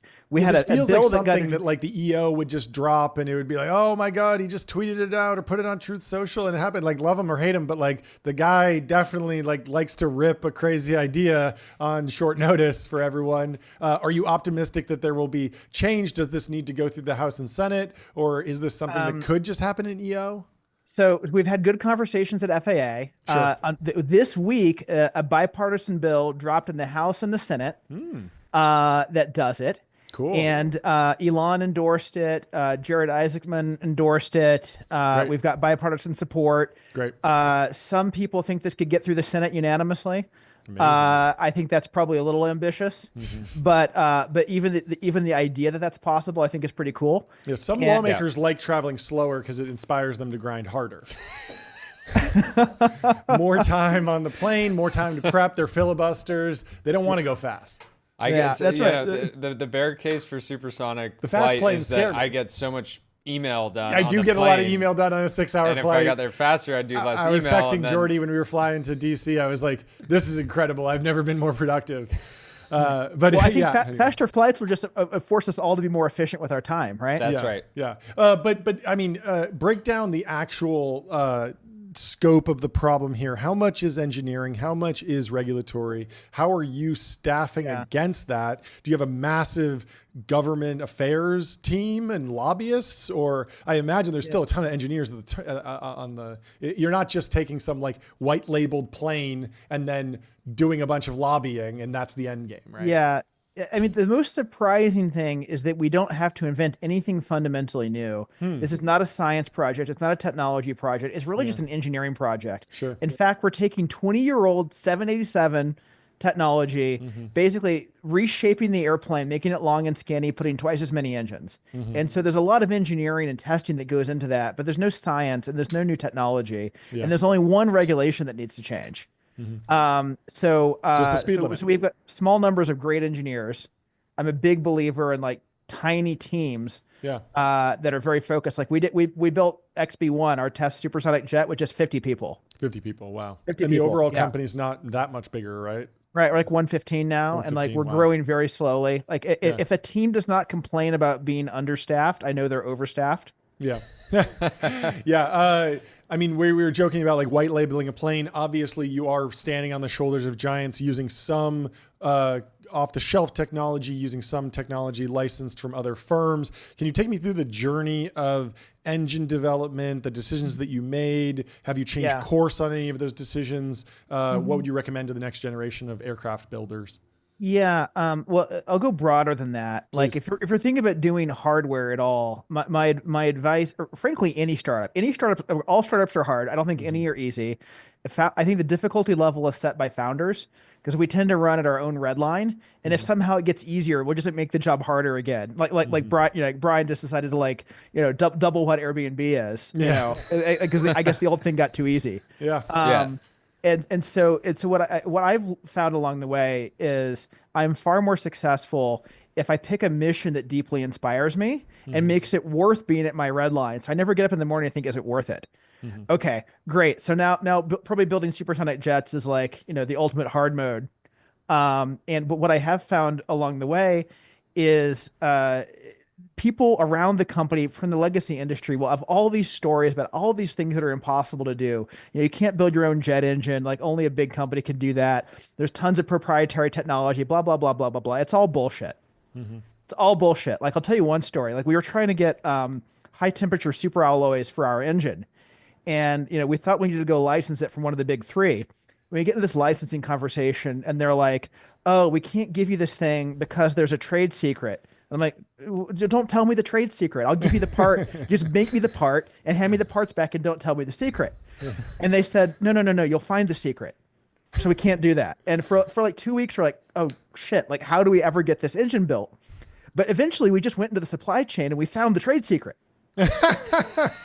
We found it. And I'll tell you the trade secret. Okay.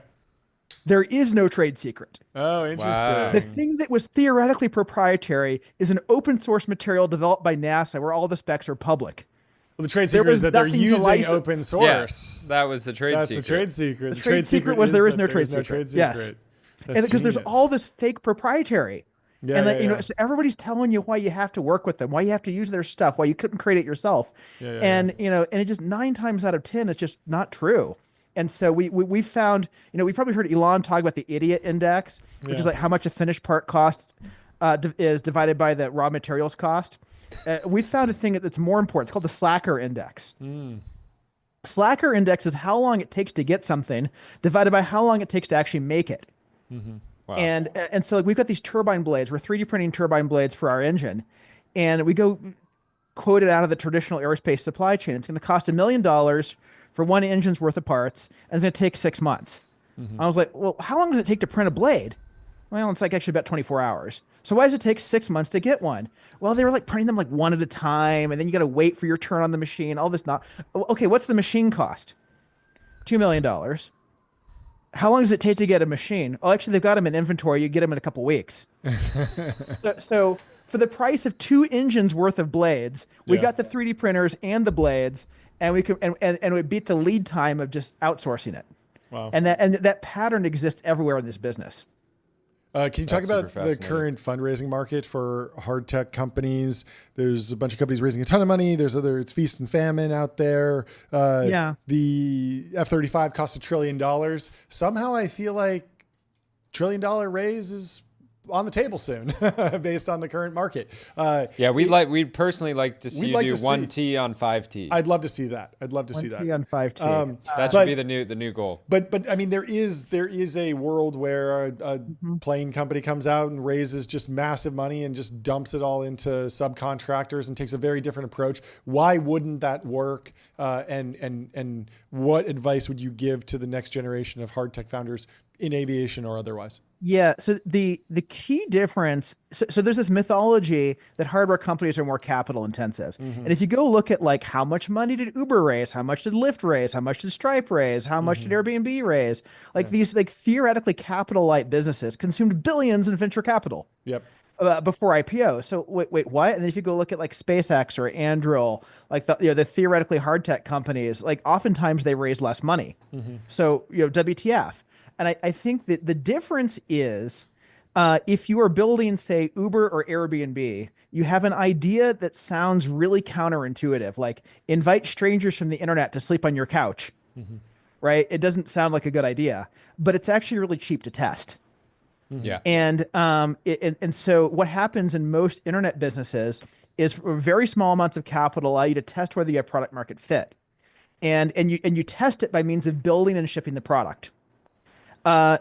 We can't build a supersonic airliner as a means to testing whether anybody wants a supersonic airliner, right? So what you have to do in a hardware business is find a capital light way to demonstrate that you're at product market fit, and the answer can't be shipping the product. So our strategy was pre-orders. Yep. So we got United American to make like deposits, like non-refundable deposits on airplanes against a specific design.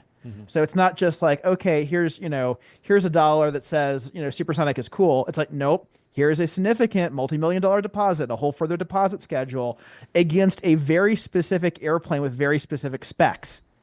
And then so we can go to investors and say, if we build this, there's obviously a gigantic market, and this is going to be like we're already getting paid for it. You guys are already getting paid for it. That's right. Yeah. So all you have to believe is we'll actually ship the product. What was the? I want to ask you, what was the worst week building Boom, and what was the best week? I'm guessing the best week was this year. Yeah, I think I'll give you the best moment. The best moment was the day that we broke the sound barrier for the first time, but it wasn't actually the moment of breaking the sound barrier because we'd done so much testing at that point. I knew if we flew that day, we were going to break the sound barrier. What I didn't know is whether we'd have the weather to do it. And like I'd gotten up that morning and it was extra cloudy and like we can't do it on a cloudy day. And so the team was kind of debriefing, checking the weather, and one of our safety culture rules is like no top management are in the safety briefs. It's the team making an independent go/no-go decision with nobody senior putting their thumb in the scale and telling them they need to go and pressurizing it. But so the team, I'm like in the hangar waiting, and the team walks out, and I could just tell from the energy, like it was go time. Like nobody had to say anything. It's just like I see them walking over the airplane. They're like hooking it up to hooking the tow bars up, like we're good to go. And at that moment, I really teared up because I knew it was going to happen. And then like when it actually happened, and everybody was jumping up and down and screaming, I was sort of like, yeah, of course. Yeah. So that was I think that was the best moment. The worst moment, we have near-death experiences like basically every year. And at this point I just expect it. I'm like, okay, every year we're going to get the startup equivalent of a cancer diagnosis. And, if I'm lucky it's stage 2, not stage 4. But we've had like some, like we like survived stage 4 startup cancer. Yeah. We had an extremely difficult fundraise. I think we got down to a week of cash. Wow. Like the lawyers had a plan to shut the company down. I remember calling one of our investors when we were sort of 3 weeks away. And he's like, usually when people tell me you're 3 weeks away, you're telling me you're going to shut the company down. And I was like, of course we're not shutting the company down. We're talking about how we're getting through this little knothole here. and there are people who have like 12 months of cash and they're like, I'm out of this. I've been doing this for a year. I'm going to go be a PM in big tech. I've done the PM at big tech. I don't ever want to do that again. No, I think I'll never go back. You can never make me go back. No, I can't go back. The thing for you and your team, and I'm sure the entire cap table, it's like, if we don't do this, if we're not successful here, we're going to be reminded multiple times a year, every time potentially multiple times. Yeah, every time you get on a plane, every time it like is one of the very few companies on earth that can bend reality into bend time, right? And I just think I feel like humanity is fortunate that you are running this company, because so many people would have gotten the stage 4 diagnosis and just said, all right, like we took a good shot, we did our best, and that's it. Yeah. I mean, it's my biggest wish for other founders is pick the startup where if you got the stage 4 diagnosis, you say, screw it, we're beating this. Mm-hmm. And that's for me, that's supersonic flight, but for every founder, it's something different. But I think there's this founder market thing, and if or founder mission thing, and if you get that really in alignment, then then you can run through brick walls. Yeah. In many ways, I would run through brick walls for a note-taking app. I would too. In many ways, you could think of Boom as being a very logical, obvious next step in commercial aviation, long-haul travel, that type of thing. Yeah. What about the flying car market? I've often said we have flying cars. They're just helicopters. But the problem with helicopters is that they're not evenly distributed. Not everyone has a helicopter, but if everyone had a helicopter on their house, they could fly to work. And you need air traffic control and stuff. We all need to be good pilots. But if a company could drop the cost of a helicopter by 100x and make it 100x safer, we'd probably basically say, we solve flying cars. And yet that hasn't happened. So what is your take on the boom of helicopters, or the boom of flying cars, or anything else in aviation? There are great people working on that, actually. Yeah. And it's actually way harder than supersonic flight. Way harder. Why? But because...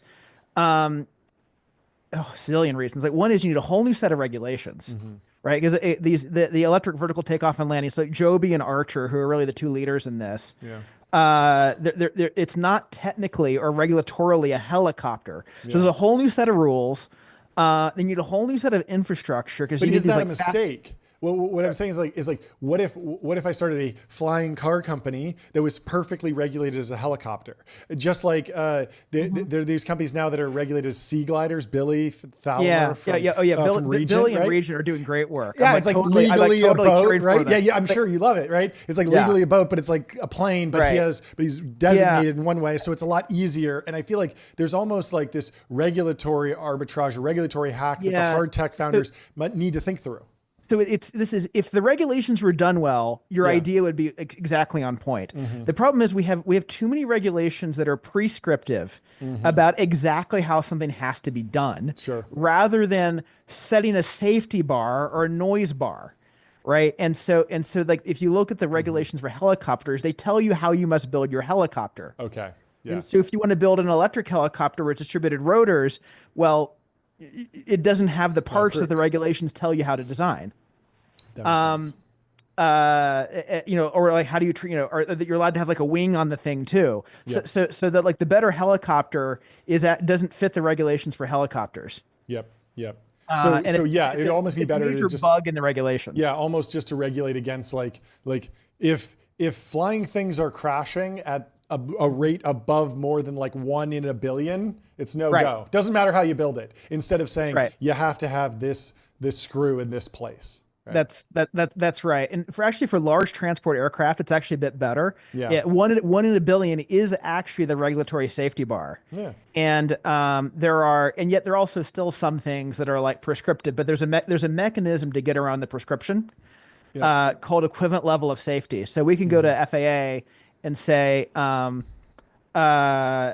like, you say that our throttle has to be built in such and such and such a way, but the real thing is a reliable throttle. Let me show you my reliable throttle that's done differently. And then you can get an equivalent level of safety fine and you can go forwards. But if you look at like going from a helicopter to an electric vertical takeoff and landing, or flying car, like the whole thing is different. What's your timeline to eVTOLs being in American skies? Who wins? Who goes first? Will I be on a boom supersonic or a eVTOL? Yeah, I mean, just kind of a wild guess. Is it before 2030? Seems unlikely to me. Is it? Is it 2040? Is it? I feel uncomfortable speaking for other people's timelines. Yeah, that's I think the technology is going to be ready, but before the infrastructure and the regulatory environment are laid flat. Yeah. The stated timelines for eVTOL are like super near term. Yeah. But I suspect it's optimistic. I don't know. Yeah. And I don't know. Maybe we've made the mistake of being more realistic, and now it just sounds worse. So our timeline is 2029.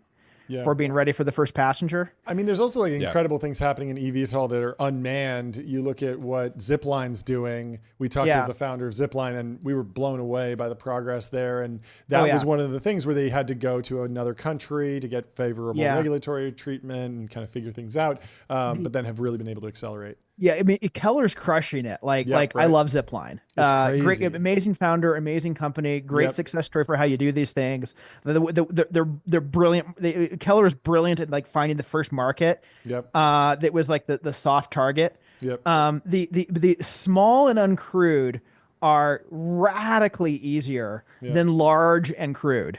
And the reason for both is safety. If you go big. Even if it's uncrewed, you have a problem because if the thing crashes, it can hurt somebody on the ground. Right. And so there's a threshold, somewhere around, I think, 55 pounds, like above which, like, it's radically harder. And then if you put a human on board, like, obviously, you don't want to hurt anybody. And so in building XB1, like the most surprising things were about the sort of the second order effect of our choice to put a human on board from day one and not to have an ejection seat. Like we basically put everything on hard mode, but we learned a lot more from that. Yeah. Is there an easy mode version of the Boom story where you go to some country with lax regulations, you say, we're going uncrewed, we're going smaller. Maybe it's like a ISR reconnaissance application. You're only flying over the water, counting on fish or whales or something. And it's just much easier to actually get flying on a routine start the flywheel like Zipline did. Have you thought I mean, about you that? could go, like there are people doing kind of what you're describing that I think are smart, like Hermias. Hermias is smart. Yeah, totally. And but what is Hermias doing? They're basically building a hypersonic bomber. Yeah. And and it's kind of okay if the trips were one way. Sure. And this, I think they'll have a great business, and they're great people working on that. And I'm cheering for them. They'll probably get to Mach 5 long before I get to Mach 5. Yeah.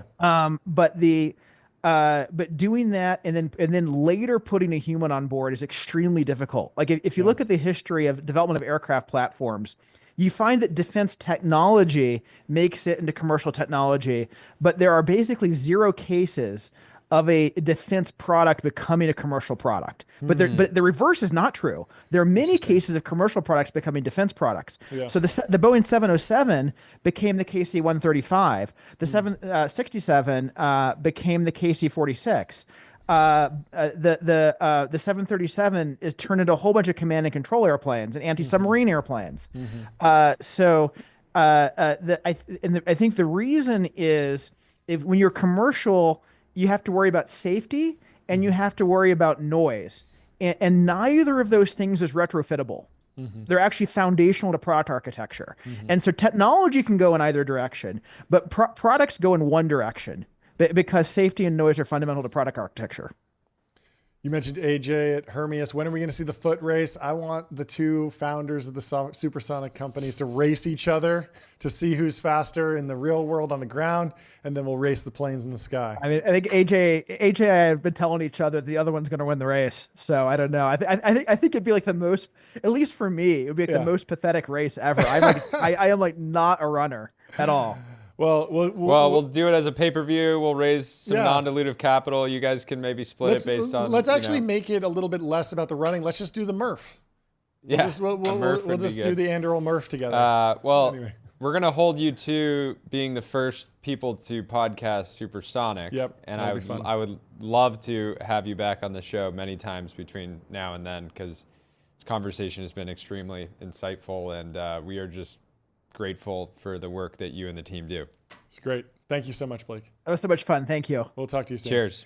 And in the meantime, we will tell you about public investing for those who take it seriously, multi-asset investing, industry-leading yields, trusted by millions. Trusted by millions. We'll also tell you about 8 Sleep, 5-year warranty, 30-night risk-free trial, free returns, free shipping. How'd you sleep last night, Jordy?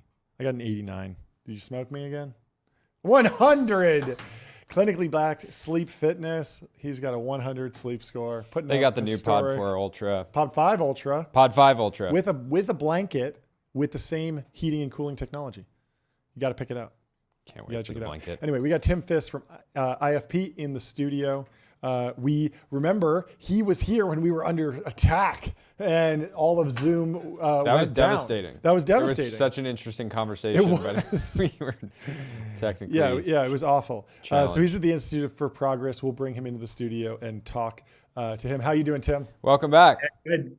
Thanks for having me, guys. We made it. We made it. Thank you so much for bearing with us. That was such a weird. It was it's weird. not the first time a nation state we'll has see tried what to take down TBPN. Maybe we start talking and we get spicy and all of a sudden the connection gets fuzzy. It might happen again. We don't know. Yeah, we had Tencent was pretty upset at the H20 allegations. So prime suspect number 1. Take us through the allegations again, break down what you guys published, and then we'll go through some of the reaction and the fallout from the piece. Yeah, so God, so much has happened since this was in the news. It feels like there's 5 different things in export controls that have gone on since. But yeah, basically this was the H20 inference chip from NVIDIA, which some might remember was designed to be compliant with the export controls. So as is the chip, they sold about reportedly 1 million of them into China in 2024. And yeah, there was a lot of outcry at the time for the Bureau of Industry and Security, who's the part of government that administers and enforces export controls, to do something about this, because 2024 was the period where everyone realized that inference compute was perhaps the most important strategic input to frontier AI development because of test time compute scaling, reinforcement learning, and synthetic data generation as the key things. And earlier this year there was reporting that NVIDIA had a huge number of additional sales plan to like big Chinese companies, and a bunch of people, including us, sort of said, "Hey, is this really what we want to be doing? Do we want to sort of allow China to get access to millions more of these chips?" And yeah, the government ended up taking action on this and issued some guidance, basically saying, "Hey, no, you can't make these sales." Nvidia reportedly was left holding the bag to the tune of about 5.5 billion. Yep. And now, since then we've seen a bag for ants for Nvidia. It's barely a flesh wound. Well, they made up for it with deals in Saudi Arabia, right? Yeah, indeed. Yeah, so that's the new thing, right? It's the administration walking back on the diffusion rule, this big new framework, and then the series of deals that have been announced over in the Gulf. And what's your reaction to the diffusion rule and the deals in Saudi Arabia? Is this a step forward? Are you excited about this? Is this positive news? Yeah, so it really depends on the details of all this. So I think on the deals, I guess fundamentally, what do we want? We need the US AI tech stack to win the global competition against China. And I think a big part of that is locking in these early adopters and big spenders, especially like the United Arab Emirates. But I think we need to be thinking about how to structure deals like this to sort of get the US the outcomes it wants, which is, US tech diffusion, the kind of like Chinese tech stack locked out in a way that, we couldn't handle with 5G, like China won sort of like the 5G battle globally, and then appropriate national security guardrails in place. And it's pretty unclear like what the trade-offs that have been made for this deal are. So I think like the high-level specs that we've gotten is a 5 gigawatt AI data center campus to be deployed over some time period in Abu Dhabi, and then reports of 500,000 chips per year to be exported, with maybe 4/5 of those for US firms who are building data centers over there, and 1/5 for G42, this big tech conglomerate in the UAE. And kind of depending on how quickly that all happens and whether they're referring to, 100,000 of today's chips or 100,000 of like chips in 5 years time, this could be the difference between 1x to 100x in terms of like different differential in compute. So yeah, I think that really makes the difference. And I think the key question here is, do we want an AI lab in an authoritarian country to have the biggest clusters or close to the biggest clusters in the world? And this is a country that does collaborate with China in areas like drones and 5G and military technologies. And so you need to sort of be careful with giving them access to sort of frontier scale compute here. Yeah. So there's kind of like I'm curious if you have insight on capital flows from the UAE and Saudi into Chinese AI. Is how much investment activity is there? Do you have any insight? I don't have stats on this. I suppose the interesting to say on this, you guys might remember there was this $1.5 billion deal between Microsoft and G42 a couple of years ago that sparked a lot of this stuff. So this was essentially, Microsoft making an investment in G42 and starting to build data centers in collaboration with them. And the Department of Commerce got really involved in this, and one of their requirements was to divest from Chinese companies in the kind of AI stack for G42, which is, this huge tech conglomerate that is funded through the nation's sovereign wealth fund, which is the second largest in the world. So pretty serious money. We're talking trillions of dollars. And yeah, reportedly what they did is they had a bunch of passive investments in Chinese companies, including, hyperscalers and AI companies. And reportedly G42 did divest from those companies, but then basically moved the investments over to another fund called Lunate that was sort of also owned by this, big sprawling tech conglomerate that's ultimately funded by, the sovereign wealth fund.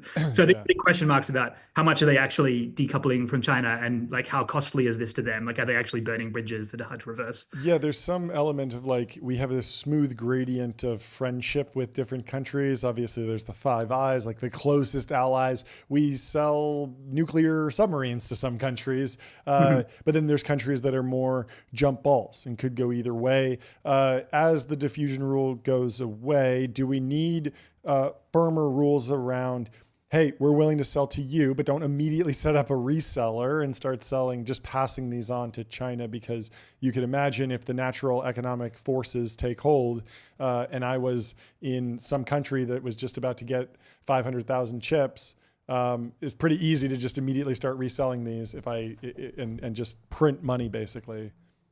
Yeah, and there's kind of two ways to do that, right? One is you can just on-sell the chips, so kind of smuggle them into China. And the other way that's pretty straightforward is set up your own data center and rent it out as cloud compute. Exactly. So yeah, I think that's what you're referring to. And currently there's not great guardrails around either of those things. And I think the administration wants to set up better versions of this. But yeah, I think this needs to be part where there's sort of like countries that are really willing to, buy hundreds of thousands to millions of chips. You kind of want these structured deals that have these guardrails in place. And I think the Trump administration is really, really well positioned to strike these kind of smart, bespoke deals that get us the right possible outcome across each of these dimensions. And hopefully that's what they're pursuing. Yeah. Can we talk about the news today, or maybe it came out late yesterday, that NVIDIA to set up research center in Shanghai, maintaining foothold in China. Basically, they're opening this R&D center as almost like an olive branch to China is kind of how I would describe it. They say they're going to use it to understand Chinese customer demands and design U.S. compliant products. And they're basically doing this to just kind of navigate navigate export controls and compete with companies like Huawei. This, to me, I mean, there's so much to unpack here. I love your kind of initial take, and then I want to kind of maybe move more high level. And to me, this signals that maybe Jensen doesn't take the national security concerns about like an AI war as seriously as even some of the U.S. Foundation model labs talk about it. Yeah, I'd say that's an accurate assessment. And, I think it's really hard to design, sanctions, export controls, like these kinds of things in a way that that sort of can't easily be escaped from. But it's kind of like the spirit of the rule in that, like, hey, we're worried about China, beating the US in like the most strategically important technology of this century, and we don't want you selling to them. But then, you can do all these things to sort of like actually be cooperating around the scenes, like design compliant chips or whatever. And to be fair to NVIDIA, like I think they say, look, if the speed limit is 60 and we're going 55, like we're not breaking the law, like we should be allowed to do this. And if you think like the strategic perspective for them is also, a lot of their customers are like these big US hyperscalers, right? Mm-hmm. And all of these hyperscalers are developing their own custom silicon. So, we know Google has their TPU, that they use for both training and inference. We know Amazon has like Trainium and Inferentia that they're also using for training and inference. Microsoft is developing their own stack. And so, huge source of revenue for NVIDIA is potentially at risk. So it kind of makes sense for them to want to be diversifying to other parts of the world and not just be selling to US hyperscalers. So they're certainly in like a difficult position overall. And yeah, what you think is right here depends really on how much you buy this kind of argument that, hey, over the next 5 years, AI as a technology that will like reshape the global balance of economic and military power is a thing and will be a really big deal. Yeah. It seems like the speed limit is getting lower and lower though. We went from the H100 to the H20. Now NVIDIA is preparing to release a modified version of the H20 chip for the Chinese market after your piece and the changes to the H20 restrictions. Is there a point where the restrictions are so onerous that no one wants to buy a car that goes 9 miles an hour, and at a certain point, NVIDIA will just lose the market share because Huawei Ascend chips will just be outperforming. Are you tracking any of that?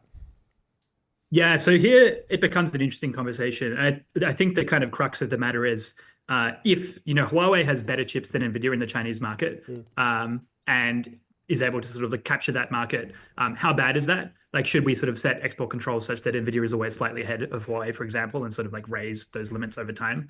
And here I think there's two sort of dimensions to it. One is that, in AI, the quality of the chips matter, so how sort of individually performant each chip is, but also the quantity really matters. So, you can have 1 million chips each that are, like half as good and sort of like substitute for like 500,000 chips, for example. And so, this is a crude approximation, but you both want the sort of best chips and as many of them as possible. And where we're trying to squeeze China, like we being like the US government, is across this whole supply chain. So not just on, being able to procure chips directly, but also being able to manufacture their own. So having like the semiconductor manufacturing equipment and the fabs and everything there. And so I think the goal of the US government has to be really to restrict the quantity of AI chips that China, so like SMIC and Huawei as like the key firms here, are able to produce. And so by this logic, even if, NVIDIA has a chip that's only slightly better or slightly worse than Huawei's, you still might want to restrict it because you would prefer them not to have access to 10 times as many chips than they otherwise would have. Like, you don't want them to have access to essentially like, TSMC's production capacity of like being able to do many, many millions more chips than you could otherwise produce. So I think, yeah, these are like hard trade-offs to make. I think where it really matters is in foreign availability. I think, where Huawei is accessing foreign markets and outperforming US chips, that's really bad. And we should sort of make sure that that is not the case and is, it is US chips that are being used globally in countries that aren't China. Yeah. Do you think Huawei will ever go public, or do they not want people to know? They want people to know as little about their business as possible. Yeah, unclear. Depends what the CCP wants. And it's a notoriously opaque organization. Yeah. Interesting. What is your take on open source AI? We were talking to Aaron Ginn about this idea that if America does not provide a state-of-the-art open source stack to countries that want to build their own AI products on top of fine-tuned or post-trained LLMs that meet their definition of free speech or ideals or morals, the stack by default will be Huawei Ascend, DeepSeek, Manus. Mm-hmm. Yeah, I totally buy this. I think that being able to sort of have the best open source models in the world be American is really important for a similar reason as like the chip stack and the data centers and the cloud services. I think there's a question about how sticky is this ecosystem actually? So you talk to people who are like, yeah, we really need to like lock in the tech stack globally. Like American open source models need to be sort of like the rails that the world runs on. But then if you look at sort of how AI developers work, they are very happy to switch between different base models for their application, depending on which happens to be the best. You look at like the revenue of Frontier Labs and, when they have the best model, it's up here. And when they don't, it's down here. Like everyone is switching every day, depending on like who has the best model. So it's, yeah, like you want to diffuse American open source as widely as possible, but like what about it makes it sticky? And my hypothesis would be that it's probably the security and reliability side of things. Mm-hmm. So, everyone's worried about, the fact that you can insert like backdoors to create sleeper agents into open source models, and there's no way to actually detect these. I think, the US wins if it can prove that it has the most trustworthy and reliable models over China, similar to how I think US cloud computing companies compete over, Huawei and Alibaba cloud. Like often Huawei and Alibaba are coming to the market with a cheaper option, but the US is just more trustworthy in terms of, data privacy, security, et cetera. So I think trying to figure out those technical problems around security, reliability, interpretability, and sort of proving that US models win across those dimensions is probably the way to make the kind of open source models from the US more sticky, or just sort of be way better. And, this is where sort of most of the effort is currently going, and definitely support those efforts as well. Like, building out more domestic compute, for example, and like finding more training data sets. Yeah. How do you think about the dynamic between the importance of the application layer versus the foundation model layer? We've seen efforts on the foundation model layer at the national level all over the place, but let's just use Mistral as an example. Mistral has a consumer app called Le Chat. It is a direct competitor to ChatGPT. And I think that's great for the French, and they could potentially have a fine-tuned model that meets their standards and guidelines. But if at the end of the day, the French consumers, 90% of them are using Google and 90% of them use OpenAI, well, then all of that is kind of worthless. And sure, maybe Mistral will be cheaper in the enterprise and be implemented in French businesses or European businesses. But in terms of like control of the population, that feels like the diffusion of American ideals in Europe, which doesn't seem extremely controversial because America and European ideals are pretty similar, but you can see how this would play out in other countries. Yeah, totally. And the economics are pretty brutal here, right? Like we're in a regime where the amount of compute being used to train a model goes up 5x every single year. We're moving from, $100 million to train a model, last year to rapidly approaching the billions. If you are a company committing to this and you're only sort of just slightly better or worse than, one of these huge tech companies, you can't keep sustaining this over time. You have to check out eventually. Yeah. And we've seen that with a lot of the early stage foundation model companies that have trained something, but never been on the frontier. And now they're, falling out of favor more or less. Yeah, totally. Interesting. Has there been any conversation on the ground in DC, or have you heard any chatter around the Manus investment that definitely kicked that Benchmark kicked the hornet's nest a little bit in the hornet's nest of American dynamis a little bit. Deli and Asperuhov at Founders Fund. But to give Benchmark a little bit of credit, if you're going to be mad at Benchmark for making an investment in Manus, you also, in some ways, I think, have to be mad at Jensen for going up and setting up a research and design, R&D center in Shanghai right now, explicitly to work on developing products for the Chinese AI ecosystem and in some way direct the CCP directly. Yeah, it's a bit hard to evaluate. I think, one of the US's advantages is like very deep capital markets, right? And so being able to exert financial control over setups overseas by sort of like acquiring stakes is potentially a way to, have you sort of a better, sort of fairer, sort of more aligned like global system overall. I think this is hard when it comes to Chinese companies. But does America benefit from having American capital allocators in ByteDance? I don't think we have much influence or control over what ByteDance does. Yeah, exactly. So I think for big companies, especially those that are part of this, Chinese sort of state industrial military complex, this is a pretty poor prospect. This is why, the Treasury Department has outbound investment restrictions in a bunch of different industries, which have been expanded to AI over time, relatively slowly though. One thing that they've been sort of working on is trying to figure out whether to apply these outbound investment restrictions more solidly to commercial AI developers and commercial AI cluster operators. Like investments coming from VCs, actually restricting investments of those kinds into China.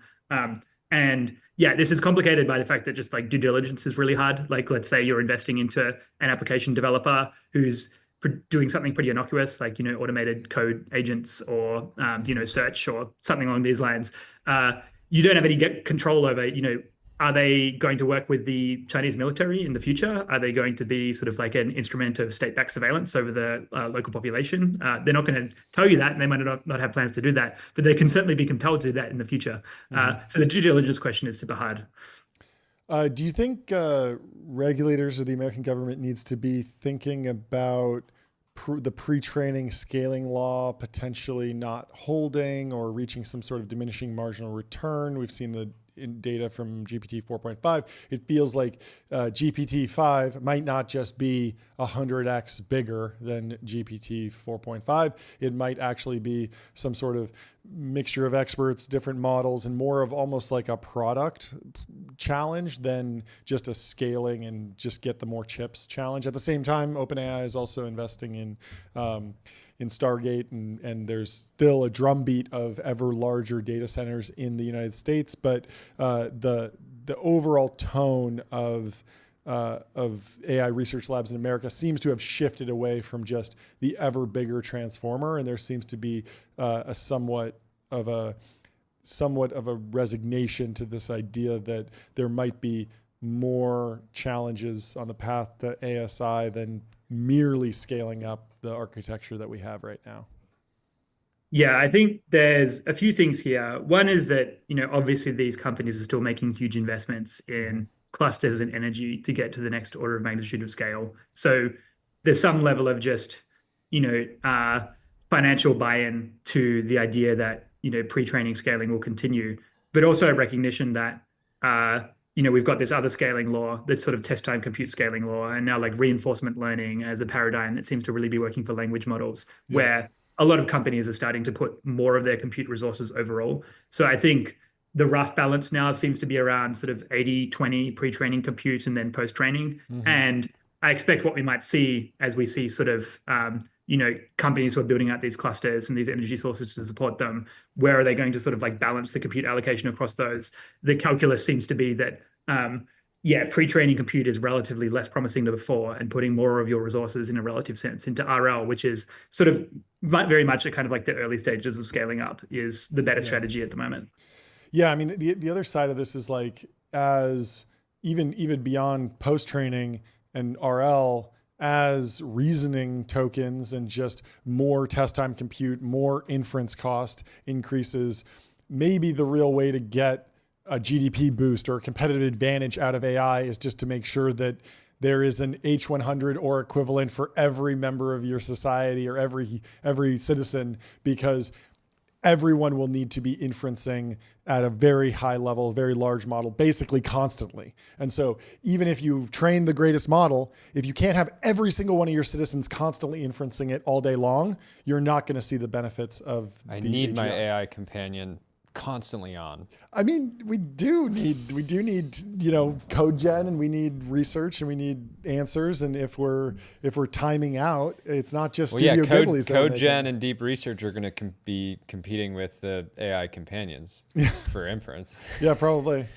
Just to, I guess, maybe push back on Please. Maybe a hypothesis underlying that. I am very confused about where most of the compute is going to be spent and how that is going to be distributed across people. So I can easily imagine a world like in 2 years where most people in the world still aren't really using simple tools like ChatGPT. Like, my grandma still like never heard of it. And, but at the same time, you have some companies at the frontier who are deploying millions to billions of agents internally. So you had this really like unequally distributed use of compute overall.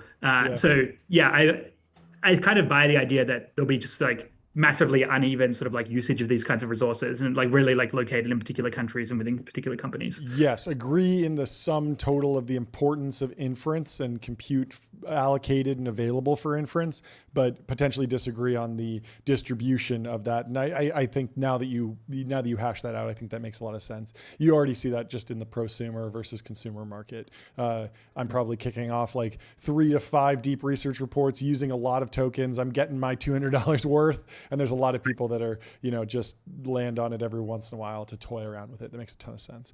What's next, Jordy? What should we talk about? How have you guys had success explaining the potential for AI, AI's potential progress in the next few years in Washington broadly? Do you feel like lawmakers have fully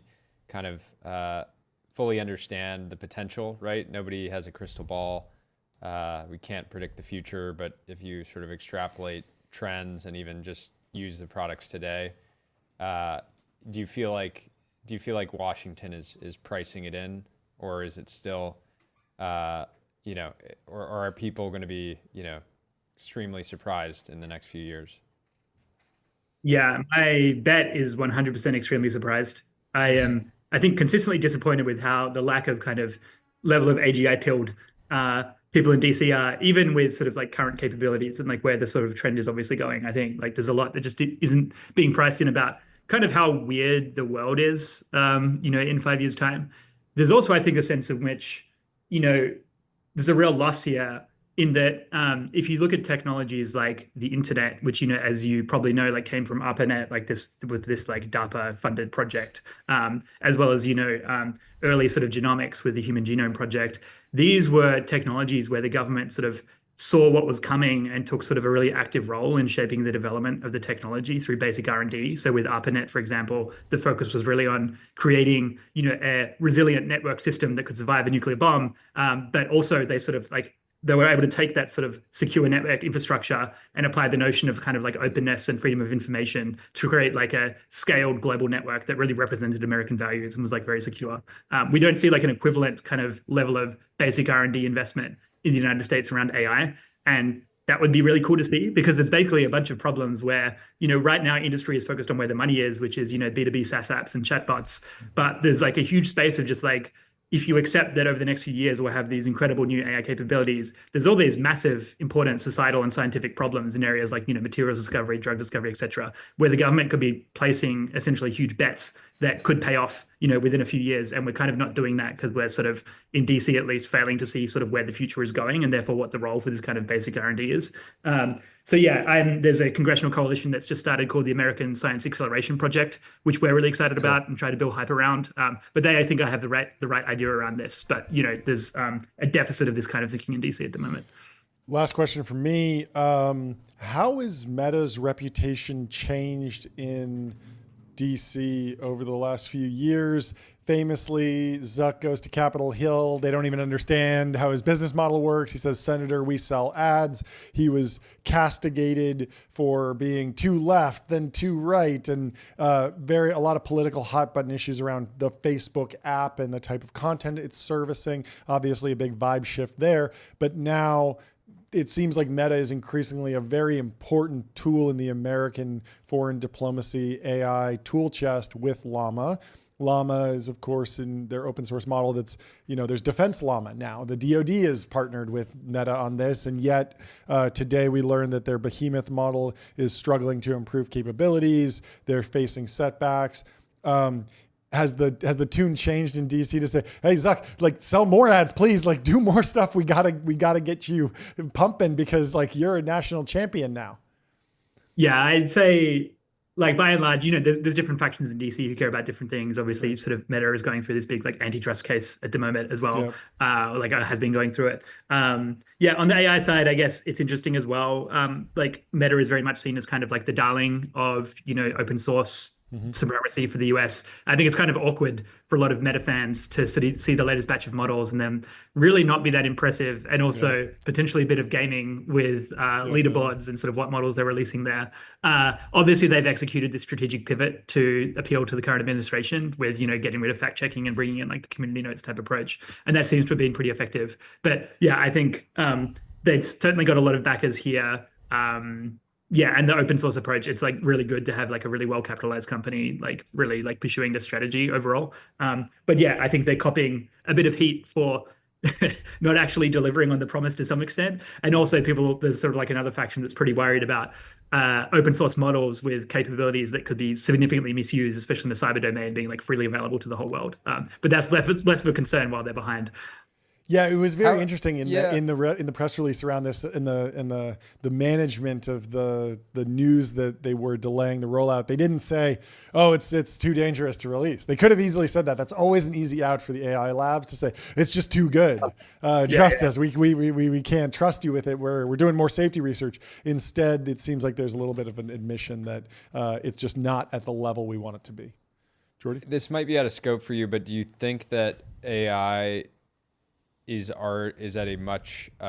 being used in nefarious ways in the context of social engineering attacks at a greater scale than people sort of realize today? This was top of mind just due to the Coinbase news this week, the leak that they had. And I think people broadly, anecdotally reported that they just felt like they had a huge uptick in like sort of inbound calls and social engineering attacks.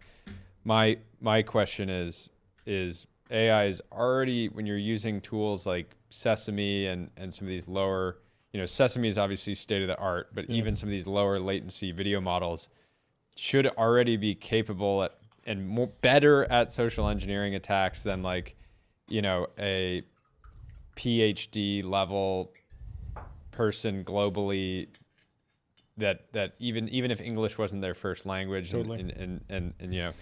So anyways, I'm curious if you have cybersecurity, social engineering, any impact, sort of like insights and potential regulation around it.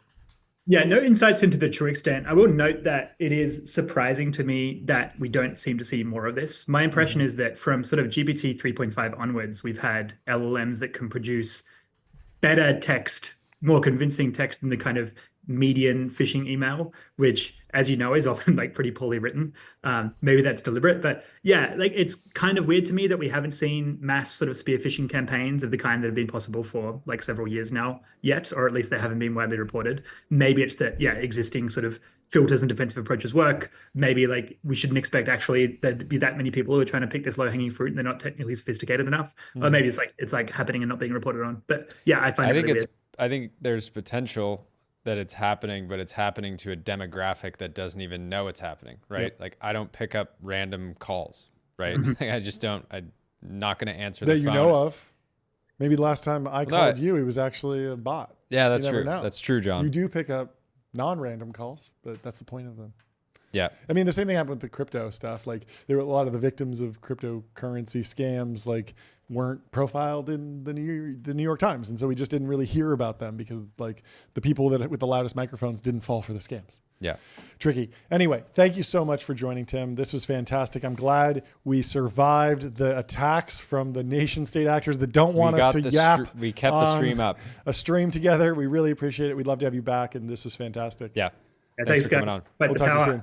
Have a great weekend. Next up, we're bringing Chris Best from Substack. But first, let me tell you about AdQuick, adquick.com. Out-of-home advertising made easy and measurable. Say goodbye to the headaches of out-of-home advertising. Say goodbye. Only AdQuick combines technology, out-of-home expertise, and data to enable efficient seamless ad buying across the globe. And we should also talk about Wander.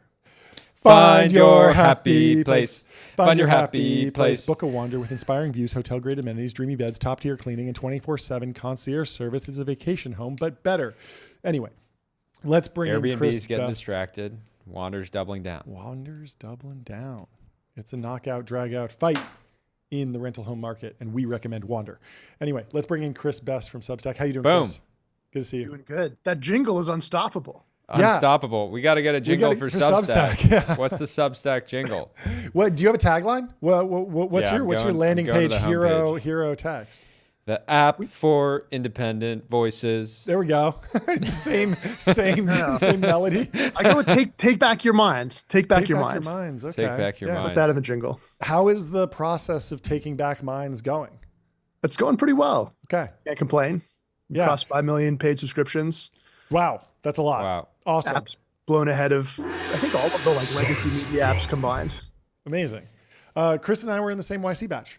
Winter 18. Another right? one. Another one. one. So my biggest thing with John is actually probably good. If John had just invested in his batch, he would have been too post-economic to start a podcast, and we wouldn't be here. It's like Coinbase, Instacart, Zapier, Substack. What was the other one? The crypto exchange that absolutely ripped the NFT marketplace. OpenSea was in our batch. OpenSea, You know, Vanta, Replit. Yeah. Remarkable companies. It was good times. So yeah, I mean, take me through the history and evolution of Substack and where you're going next. Yeah, I mean, we were in winter 2018 together.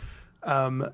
The basic theory is we're building a new economic engine for culture. Mm-hmm. We want to harness the power of technology, the power of world's, internet scale networks combined with a business model that actually powers independence. Mm-hmm. The simple version of that we started with is basically make it dead simple to do a paid email newsletter. Mm-hmm. But as the years have gone by, we've grown that into multi-format. You can write, you can do a podcast, you can do live video. Yep. We've got this network and this app. You can get the Substack app from the App Store and discover this whole universe of the smartest, best independent media and culture on the internet. And that's what we're building next. Basically, cool. I mean, we're building a bunch of video tools. We've got this live tool that lets you do something that feels like a FaceTime call, and then AI magically turns it into like a produced podcast and series of clips. Fun. So if not everybody is the brilliant, YouTube sensations that you guys are, if you're just someone that has something to say, we make it dead easy. That's very cool. It's super powerful. Was Ben Thompson really an inspiration? He kind of tells that story. I don't know if that's true. That's Stratechery, and he kind of pioneered this like independent newsletter creator, really scaled the business. But I mean, had you been reading him at the time? Had you taken lessons away from Stratechery when you built Substack? Yeah, there was a few people doing it, right? There was like, because we had this cockamamie scheme. We're like, hey, I bet you people would subscribe to, things they deeply value if you had something great. Mm-hmm. And there was a handful of people that were doing it. Mm-hmm. Andrew Sullivan did this with kind of like the Daily Dish back in the day. Oh, yeah. Ben Thompson had Stratechery. And here's this guy, writing an email newsletter from his bedroom in Taiwan, making, by our calculations, millions of dollars a year. Yeah. We're like, that sounds pretty sweet. Like, why do more people not do that, basically? Yeah. And the answer turned out to be it's way too hard. So what if we made it way easier? Yeah, I mean, he's invested immensely in technology to build up Passport and what he's done, and now there's a few other companies that run. Where does this go? I mean, I guess the big question is like, ads product, is tied to the written media. Wall Street Journal has subscriptions and ads. New York Times has subscriptions. And even after you subscribe, you still get ads. We are an ad-powered show. Ads feel very they get a lot of negative attention, a lot of negative stated preferences, but the revealed preference is almost always people don't mind ads and scroll right past them on Instagram and sometimes even get value from them. We've been very pro ads, but what has your take been on ads generally in the Substack world? The thing that's actually different about Substack is kind of creator ownership and a model that rewards quality and value. So the fact on Substack that people don't subscribe to Substack, they subscribe to you. You can if you make something truly great and a bunch of people value it, they come. All those things are what actually sets Substack apart. The formats are similar to what you see elsewhere. You can write a long form article, you can make a podcast, you can do a video. Like those are not novel things. The thing that's novel is this business model that powers independence. The fact that you own it's your business, you are getting the upside, you want to invest in the quality. And I think there are methods of doing sponsorships and advertising that work with that, right? The fact that people are paying premium for you guys to advertise on this program, not because you're getting like the most clicks ever that gets sold at a market, like at some market rate for the demographic, but because you're making something special and you have tremendous, jingle skills. But the audience is like, is magical. Anyway, there are a bunch of people today. We're doing all subscription. We're powering that thing. That actually works really well, shockingly well, much better than people thought it was going to work. People are consistently surprised by how well that business model can work for them. But there are also people on Substack who are doing sponsorships and doing tremendously well. And so I do think that model can and should coexist with high quality media endeavors. Do you believe the medium is the message? We've kind of felt this where we decided to go live for somewhat of a technical reason, just with the way YouTube's organized, it kind of made things easier. But then once we were live, we realized, well, we're faster. There's no delay between us recording and uploading. And so we can react to the news. We could open up X right now and read a headline that just dropped with you and get your reaction. And it's kind of changed the nature of the show. What's been your processing of the McLuhan ideology? I'm a huge believer in live for that exact reason. We're building this video product that is live within Substack. And I think it's almost like a hack that sets the social expectation. The fact that you're going to be able to sit down, make this thing, ship it off. It's not necessarily the case that the majority of the audience is going to watch live. It's great that those of you are here, but it's, there's going to be a VOD, there's going to be clips. Those might be the places that actually get the distribution. But as a hack to make the thing, the fact that the social expectation between us right now is we're sitting down having a live conversation, makes it easier, makes it faster. It does feel different. Like, I don't know if you have this, but I feel, the feeling of being live is a little bit more energizing than otherwise. Definitely. Yeah. And then also it just builds, we like it because it builds trust with you. Like, yes, there will be clips, but we're not going to we can't edit out what you're saying. So if you want to make your case in some way, we can't be like, we didn't want to put that in. You're not I could go back to the tape and say, well, here's the full context. Exactly. It's always there. Can you talk about this? So one, I want your help kind of framing something, because there's in my mind, there's this stages of Substack, right? Like our audience, at least the initial core audience, is this sort of like terminally online tech enthusiast, genius, right? Wealthy. That's a core audience. But average net worth. You could say terminally online too. 20 to, goated, definitely, in the conversation. Definitely in the conversation. No, but to me, there's been these stages of Substack where, like, I don't know if it was like a year ago at this point that I noticed that Substack had not become a household name, but it had become outside of tech. Emily Oster, for example. But it had just become something that kids I went to college with that aren't in tech were subscribed to probably 3 Substacks, and it was like part of that. It wasn't just all like it was part of it became like clearly part of popular culture online. Was there a moment? Is that like the wrong analysis and I just wasn't paying attention outside of our bubble, or did you feel something like that too? I get this question a lot, and I think people, because it kind of grows in pockets, right? Like there'll be this bunch of crypto people that all join at the same time, or a bunch of politics people, or a bunch of finance. Like there's sort of like these, next adjacent market pockets as it grows. And so all along I've sort of had people ask me this, but like, it feels like Substack is suddenly blowing up. Like, what does that feel like? Has your life changed? And internally, like, it's just been growing really consistently, really steadily. Like the curve just looks like a steady exponential curve. And so it is kind of always true. Like this is the most exciting time.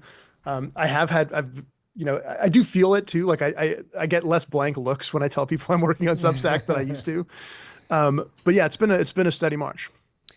How has kind of the war with X, maybe the war is not the right word for it, but obviously removing links changes. Yeah, platform changes. I obviously frustrated a lot of the core creators who had been building an audience in both places. But from my view, it seems like they maybe, created a monster, like in the sense that like it maybe made you guys react and be like, and maybe it was like a short-term win, but will maybe be a mistake long-term, and that maybe it's kind of pushed you guys to think even bigger about what Substack is. The funny thing here is that Ben Thompson credits his early growth with LinkedIn and sharing links on LinkedIn. And then LinkedIn had an algorithm change, and he had said that it wouldn't be possible to build Stratechery the way he did in the modern LinkedIn era. So there was kind of like a LinkedIn vibe too. But yeah, I'm interested to hear how you've been processing just all the platform changes, really. Yeah.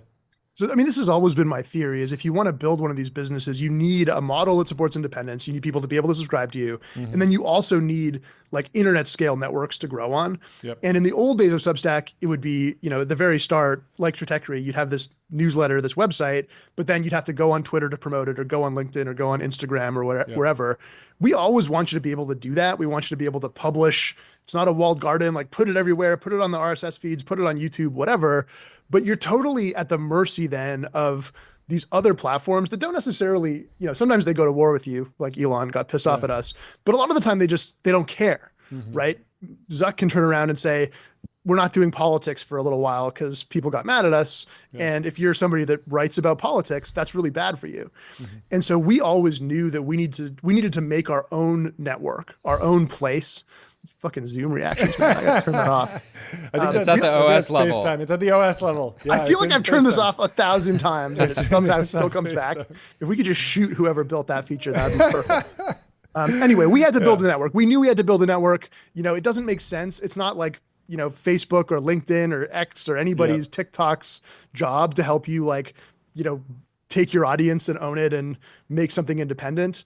It's never been their main thing. So we knew we had to do that. That's why we built, the Substack app in the first place, which is why Elon got so mad at us. He felt like we were, competing, but ultimately we just knew these independent places need their own network that actually wants them to grow and thrive.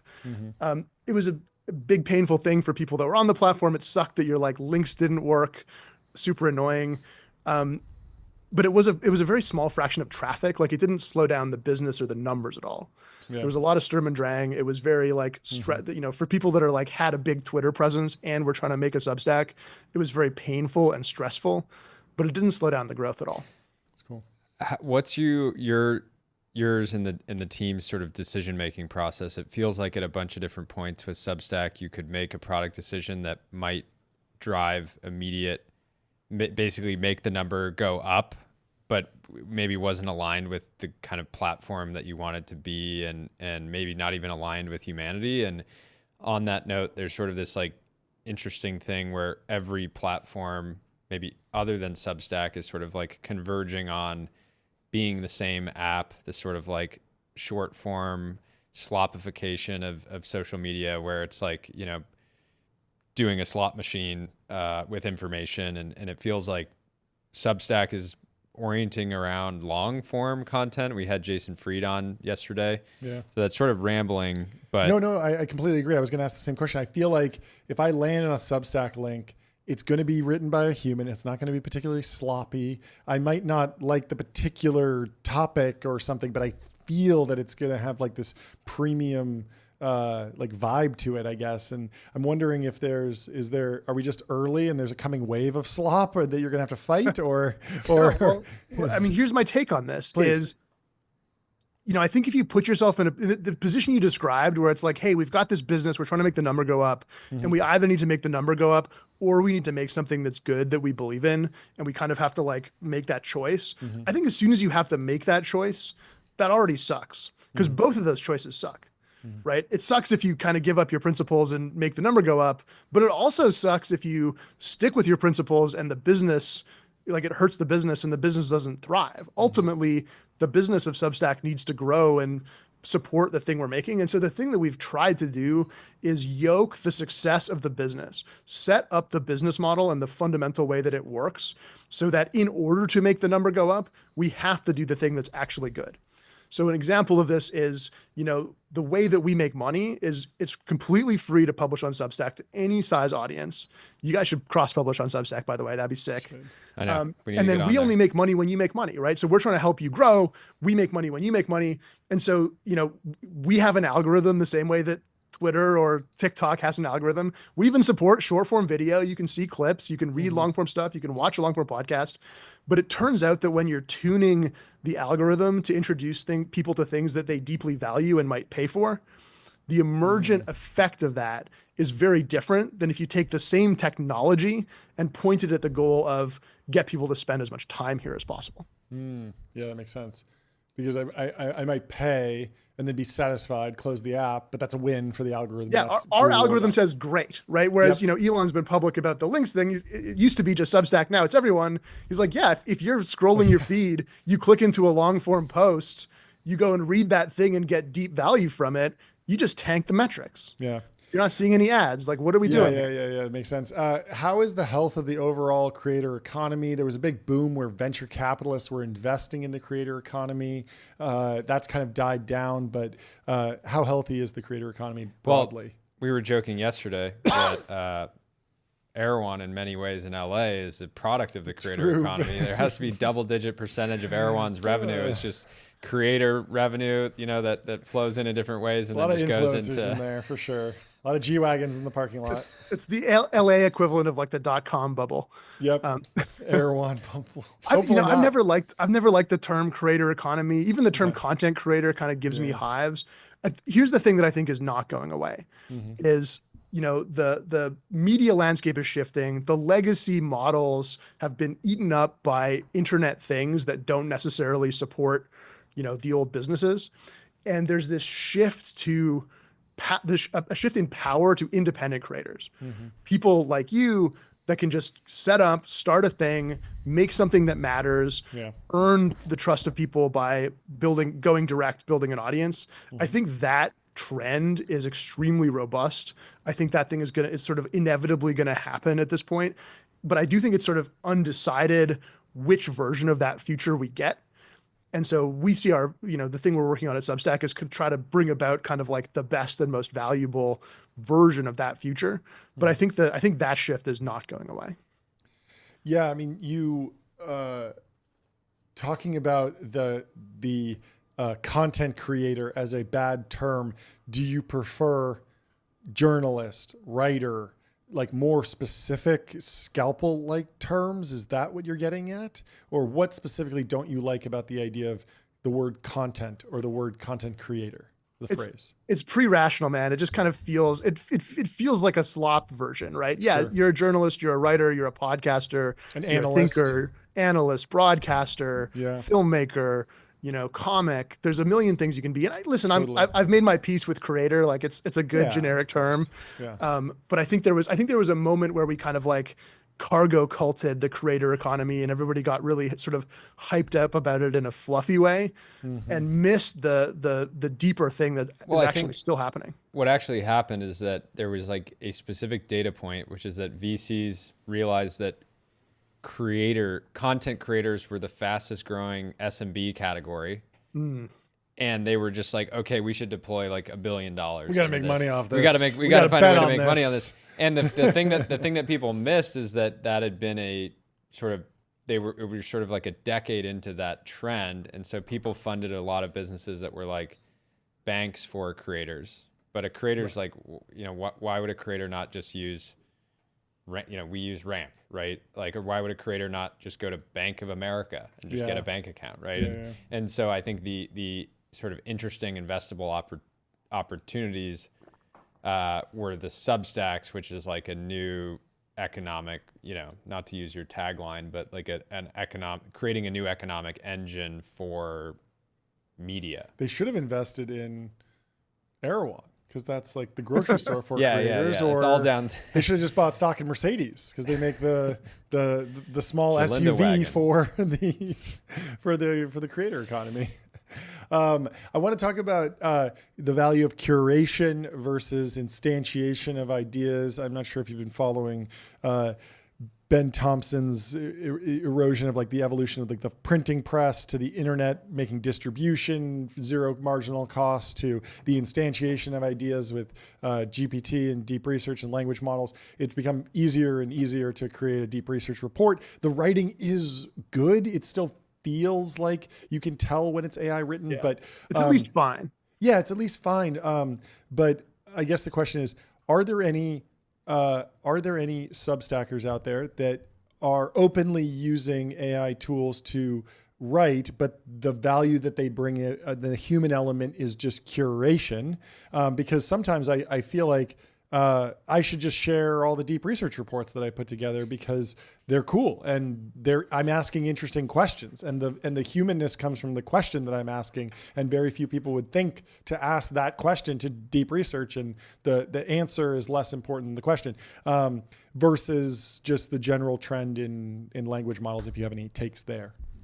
Yeah, I mean, the way I think of it is, we even before AI, we already lived in a world of infinite content. Mm-hmm. You can't get bored. You can't run out of stuff to see or watch. Yeah. And so the limiting factor is like your attention and your life. Mm-hmm. Like what should you pay attention to? Mm-hmm. Who are you going to trust? What matters? Mm-hmm. Like it's the human alignment problem. Like, this is what culture is. It's not just getting what you want. It's figuring out what to want in the first place. Mm-hmm. And that's the thing that's actually valuable. Even before AI, nobody's subscribing to Substack because it's like, oh, I don't have enough emails to read and I want to pay money for that. You're subscribing for a perspective. You're subscribing for some connection, some piece of trust, some piece of curiosity. And so I think all of these technology tools that just give people superpowers kind of supercharge both sides of that. There's 1,000 times infinity content. There's more than you could, even more, but also the people who have those relationships can have so much creative leverage. And I think like literally writing for me is one that's not that exciting yet, although it's not impossible, but like, help me do the research, help me figure this thing out, help me, put the pieces of this together. I think there's even people that have, Lenny Rachitsky has his Lenny bot that people, subscribers can talk to. I think all that stuff is awesome. Talk about growth hacks. If someone out there is starting a Substack today from zero, they have no audience, what can they do to turbocharge their business in the short term? The biggest growth hack I often have to give people is just start the thing. Mm-hmm. A lot of people I talk to are thinking about, I should do this. Should I write 10 things? Should I come up with this plan? Should I do this? Everybody that succeeds that I see just goes, just gets going, just starts writing, starts publishing, try to make something good, try to share it with people, and really just have a very strong bias towards action, towards thinking and moving in public, and then kind of like correct based on feedback rather than trying to come up with some genius scheme. All that said, make great stuff, share with people. Have you been able to dig into any of the quantitative metrics around the most successful Substacks? Like, is there a correlation between posting weekly and revenue, or length of post? Can a deep dive ever be too long on Substack or too short? Or are there any patterns that you've seen amongst the top performers? There is a trend that says, look, all else being equal, being consistent and publishing pretty frequently really does help. Yeah. It's a lot easier, if you're publishing multiple times a week consistently for a long period, your chances of success really do skyrocket. Yep. Other than that, though, we sort of have the problem. You see this in marketing too, where sometimes the opposite of a good idea is a good idea. Yep. Where it's like one thing works, but also like the opposite of that thing also works. You just got to find something that's sort of good and differentiated. So make something that's interesting, authentic, that you actually like, and then make a lot of it is I mean, we found that 100%. I mean, 15 hours a week, 3 hours a day. And not only that, but I mean, I think we posted on X 20 times yesterday and like 10 clips, and like some of them don't do very well, but you just set the quality bar where you set it, and then you just try and get those, let the winners ride, basically. Well, I'll tell you what, you cross stream to Substack. We'll do easy it. peasy. We're You're already doing it. We got AI auto clips. You can make your own, but also people will just find them. I love it. Let's hear it for that. Let's hear it for that. I like the sound of that. No, I'm excited to get over there. To be honest, we've been the core challenge for TBPN is that we're a startup, but we're, John and I are the founders, but we happen to be live for 3 hours a day. And then we have to spend like a couple hours prepping the show. And so there's just like, and we've built out we're individual contributors, an amazing team now. Yeah. But it's just about adding these other channels. But I see a ton of opportunity on Substack, and I just love how thoughtful you guys have been about building the platform and staying true to your values. It's awesome to see. I have one last question, and then we'll let you go. Lessons from Lulu going direct. What'd you learn from working with her? What have you learned from the most recent Lulu ideology and what it means to communicate as a CEO to an audience of investors, employees, customers, etc.? I'm a huge Lulu stan. I've learned a lot from her. Maybe one thing that is non-obvious that I got from working with her that I wouldn't have necessarily picked up on just from the output is kind of like in many cases, the principles and the morals and the facts come first. The most important part of the go direct comms thing is not just how do I spin this or how do I posture it or how do I say, it's like, are you doing the right thing? Are you willing to stand behind the message that you're coming with? I think that thing matters a lot. Yeah, that's great. Well, thank you so much for joining. This was awesome. Come back on again soon. We'll talk to you soon. Cheers. Great We'll to see you on catch up. Substack. We'll see you over there. Bye. Let's tell you about Bezel. GetBezel.com. Your Bezel concierge is available now to source you any watch on the planet. Seriously, any watch. Also, potentially, creator economy startup. A lot of creators getting watches. Yeah. Lots of folks in tech getting watches. Their cap table is absolutely stacked. It is. Lots of creators. We talk about numerals benchmark Series A. Yeah. Talk about a stacked cap table. Anyway, our next guest is here. We have Sean from Stored announcing a major size gong moment. Welcome to the stream, Sean. How you doing? Good to be here. Thank you guys for having me. Kick it off with the funding announcement. What's going on? What's new with you? Yeah, we're excited today to announce that we've raised $200 million across our Series E. Congratulations. Series E? Been waiting for that gong moment. That's amazing. Let's go. We're gonna hit more. We're gonna hit more sound effects, please. Give me the Ashton Hall. Overnight success. Overnight success. Yeah. How long have you been doing this? I'm a few months away from my 10-year anniversary with Stored. Wow. So exactly. Overnight success. Overnight success. Classic overnight success. That's great. But introduce the company. Break it down for us. What do you do? For sure. So we're building a commerce enablement platform that's entirely designed to level the shipping experience for brands of all sizes with Prime. Over the last 2 decades, retail has changed where you don't walk in a store and swipe your credit card and walk out with the product. You swipe your credit card online and you walk out with trust that you're going to get the right product when the brand said, you're going to have easy returns. And these massive giants like Amazon have realized that is what's driving today's buying behavior. And so they've invested tens of billions of dollars into building out this competitive advantage. Meanwhile, every other brand is kind of in this stone age where if it's take cloud computing, they're still building their own data centers, managing their own racks in their office. And so we give them a scalable platform that combines an end-to-end physical fulfillment network that ships over 30 million packages a year. Last year, we hit about 15% of US households. We powered over 1% of Black Friday, Cyber Monday. But then all of the technology, not only that runs that network, but that also speaks to the consumer. So there's a high probability to either yourselves or people listening have actually delivered you a package before, powered that tracking link you may never even have known. Wow. So talk about how asset heavy or asset light the business is. What do you own? Do you own warehouses, trucks, planes, boats? What are you sitting on top of? Who are your key partners to make this happen? Yeah, great question. Our three pillars are really a network, software, and scale. We give economies of scale across a network of assets. Some of those we run ourselves. So we do now operate 13 fulfillment centers, employ about 2,000 individuals across those fulfillment centers.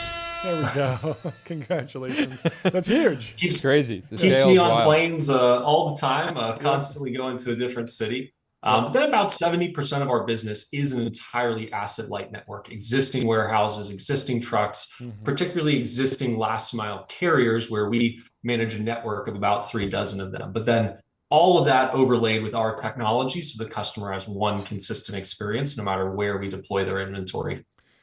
We talked to Harley at Shopify. How important are small businesses to your business versus going after the scaled e-commerce players? Obviously not Amazon, but maybe Walmart or, Macy's and like the really big players.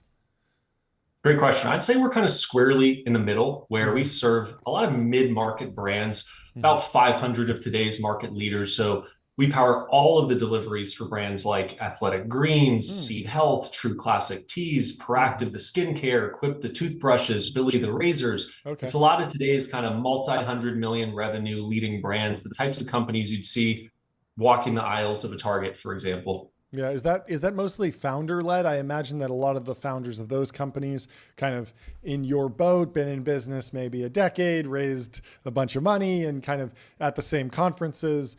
Is that how you're doing biz dev? Do you have a massive sales force? Or are you doing outbound? What's working, what's not? Yeah, we are one of the flattest founder led sales cultures you'll find. We actually sell. Last year we were 9 figures of new sales. This year we'll be multi-9 figures of new sales in terms of how we're growing.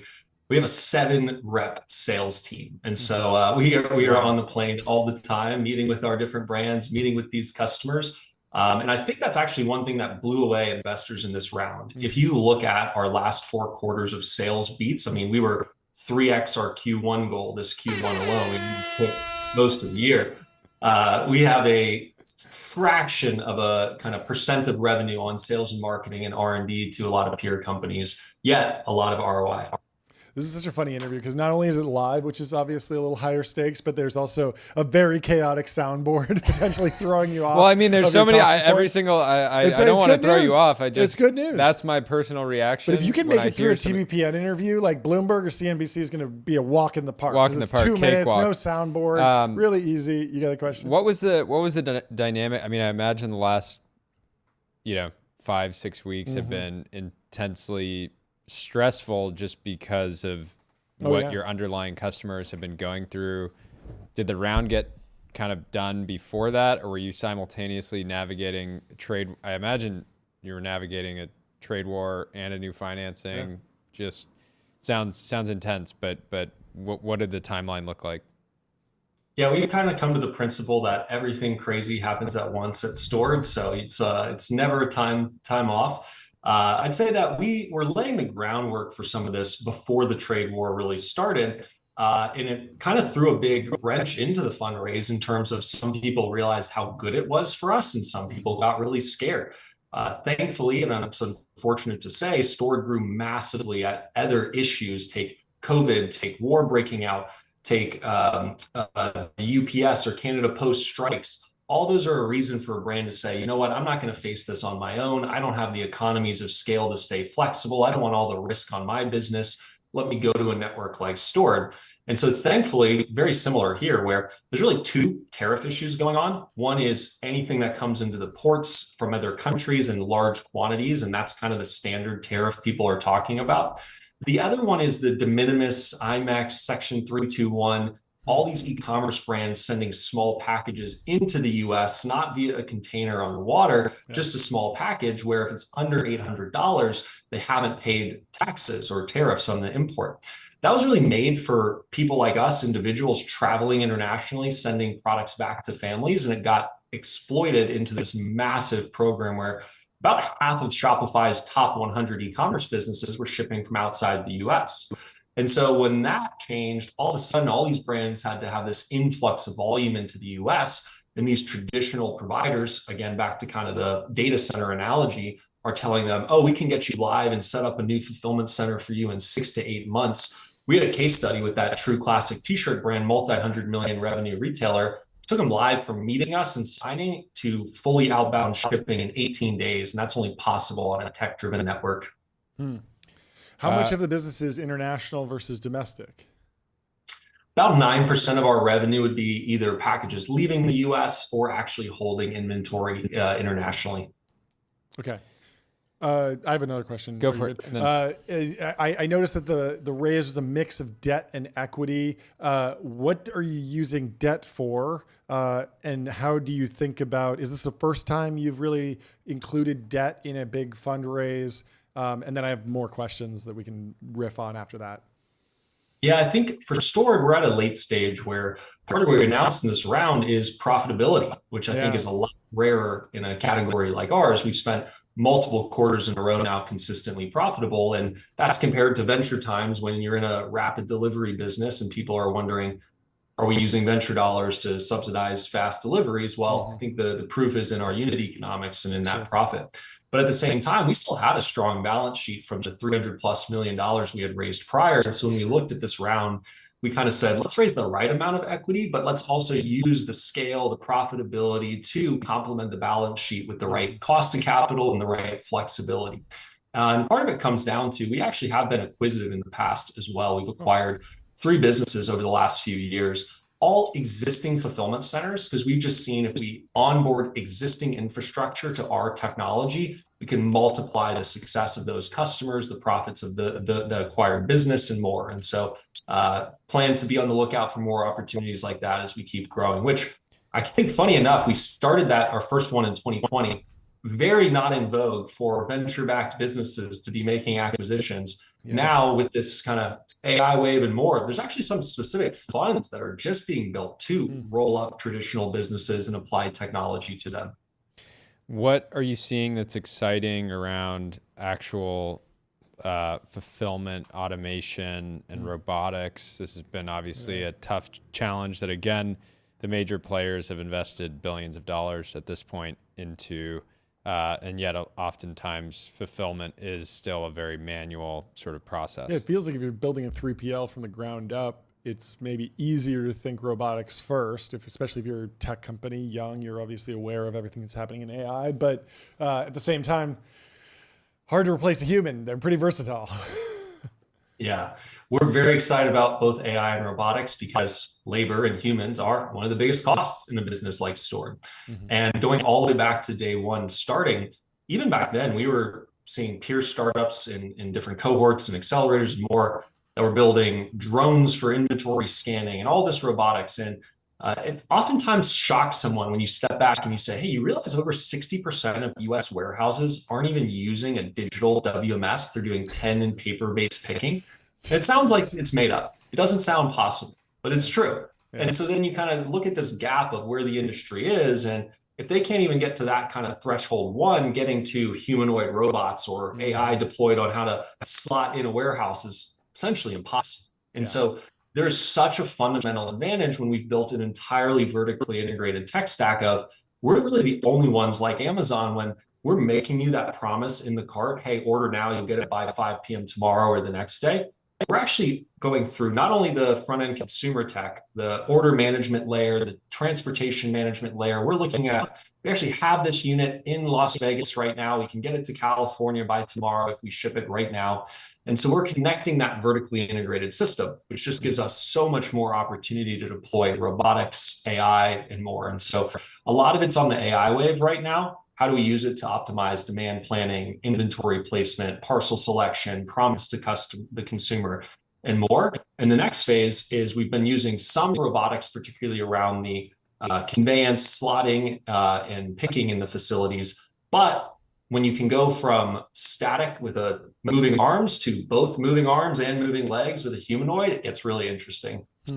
On other big tech trends, what are you most optimistic about across kind of the eVTOL package delivery that we're seeing from Zipline to something like automated trucking, self-driving trucks to maybe even something just like really, really robust language model driven AI agents, just doing some of that paperwork, for example. But 100% reliably? Like, what technologies are you the most optimistic about? And if you have any timelines, I'd be interested to hear them.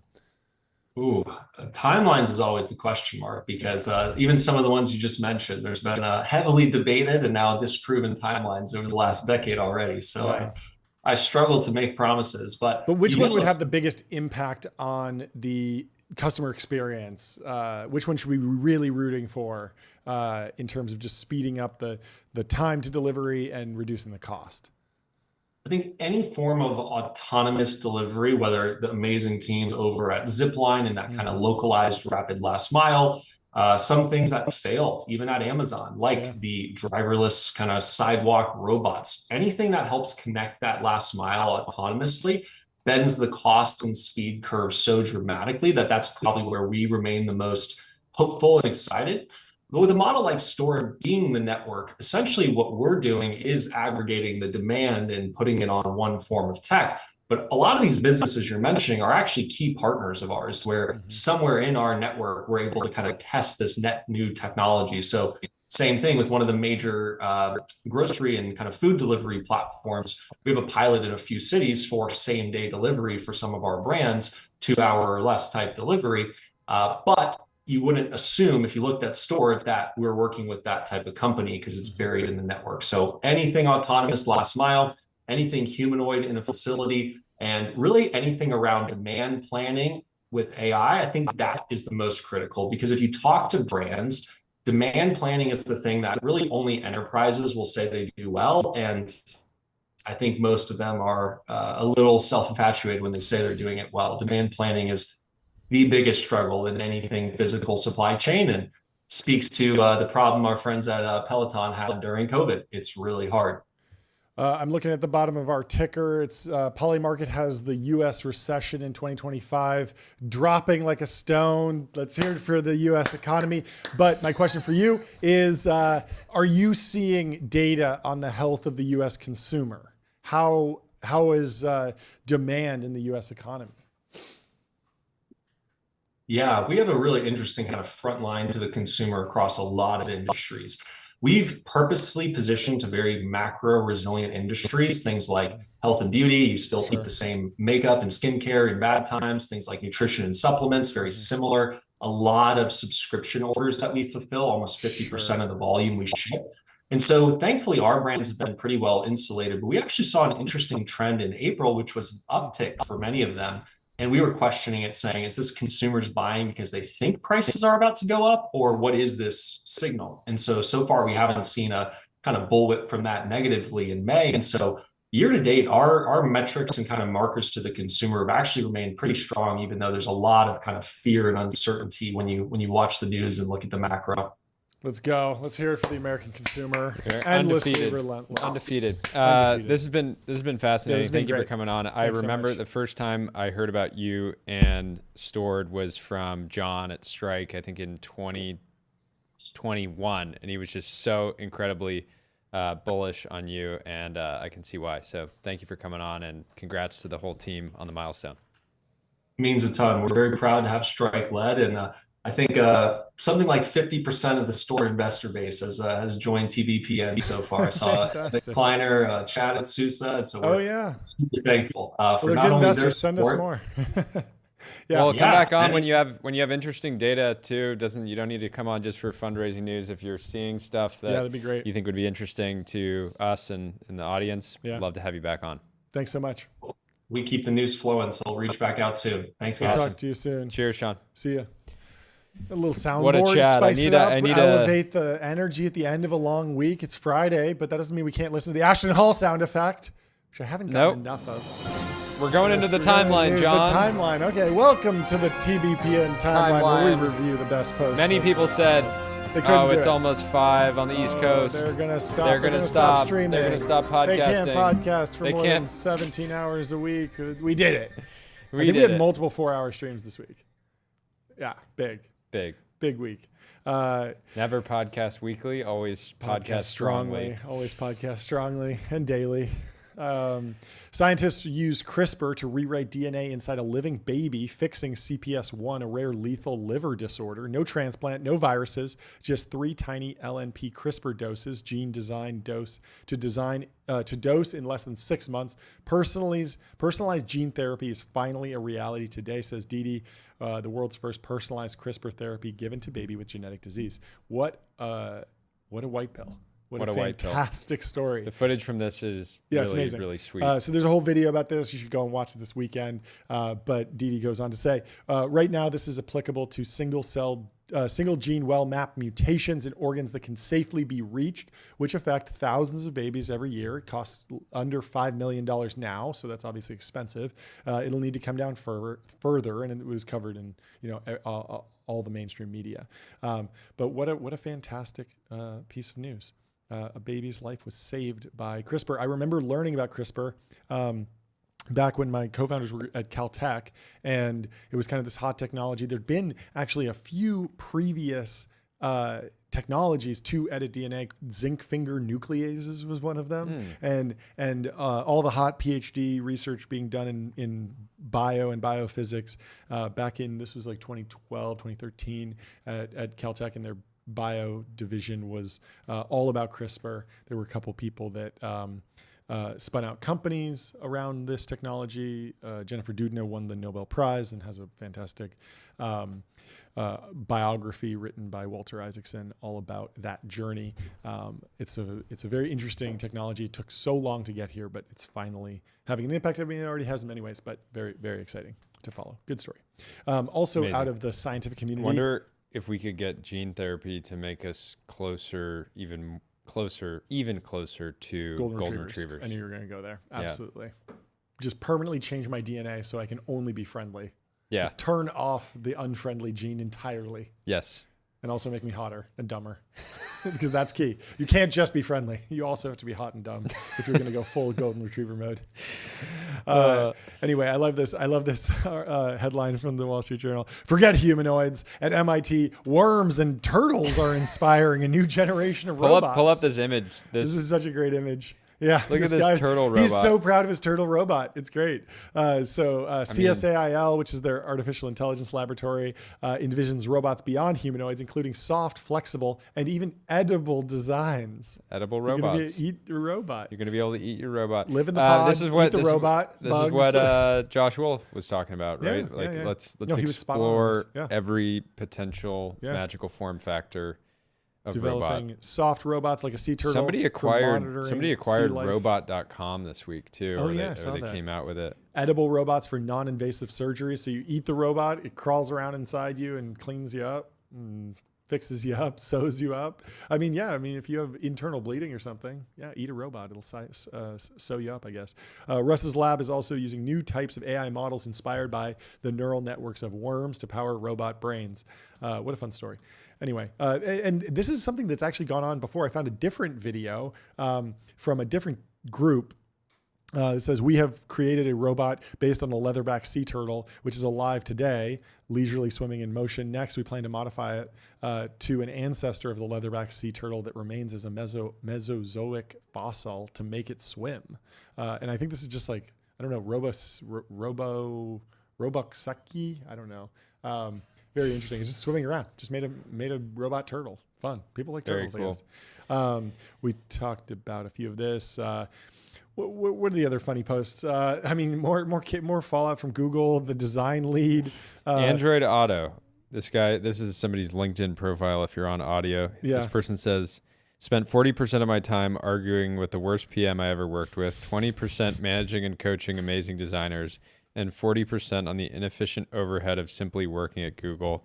It's wild to see ideas we talked about in 2015 finally coming out in 2020, but they happened. Yeah, and this is, of course, a quote post from Daniel. It says, it's amazing how good Gemini is and how bad every product manager at Google is. I feel like the PMs aren't that bad. It's more just like the organization, you ship your org chart and they just can't move fast enough to like position the products correctly. Like the products are good, they're just not they're just not positioned correctly or talked about properly. I don't know. Sundar Pichai did an interview with the All In podcast. He sat down with Dave Friedberg. I'm excited to listen to that this weekend and dig into how he's thinking about product design and AI generally. I'm sure there's a lot of good insights in that interview. So go check it out. We have a new landing page for Greptile.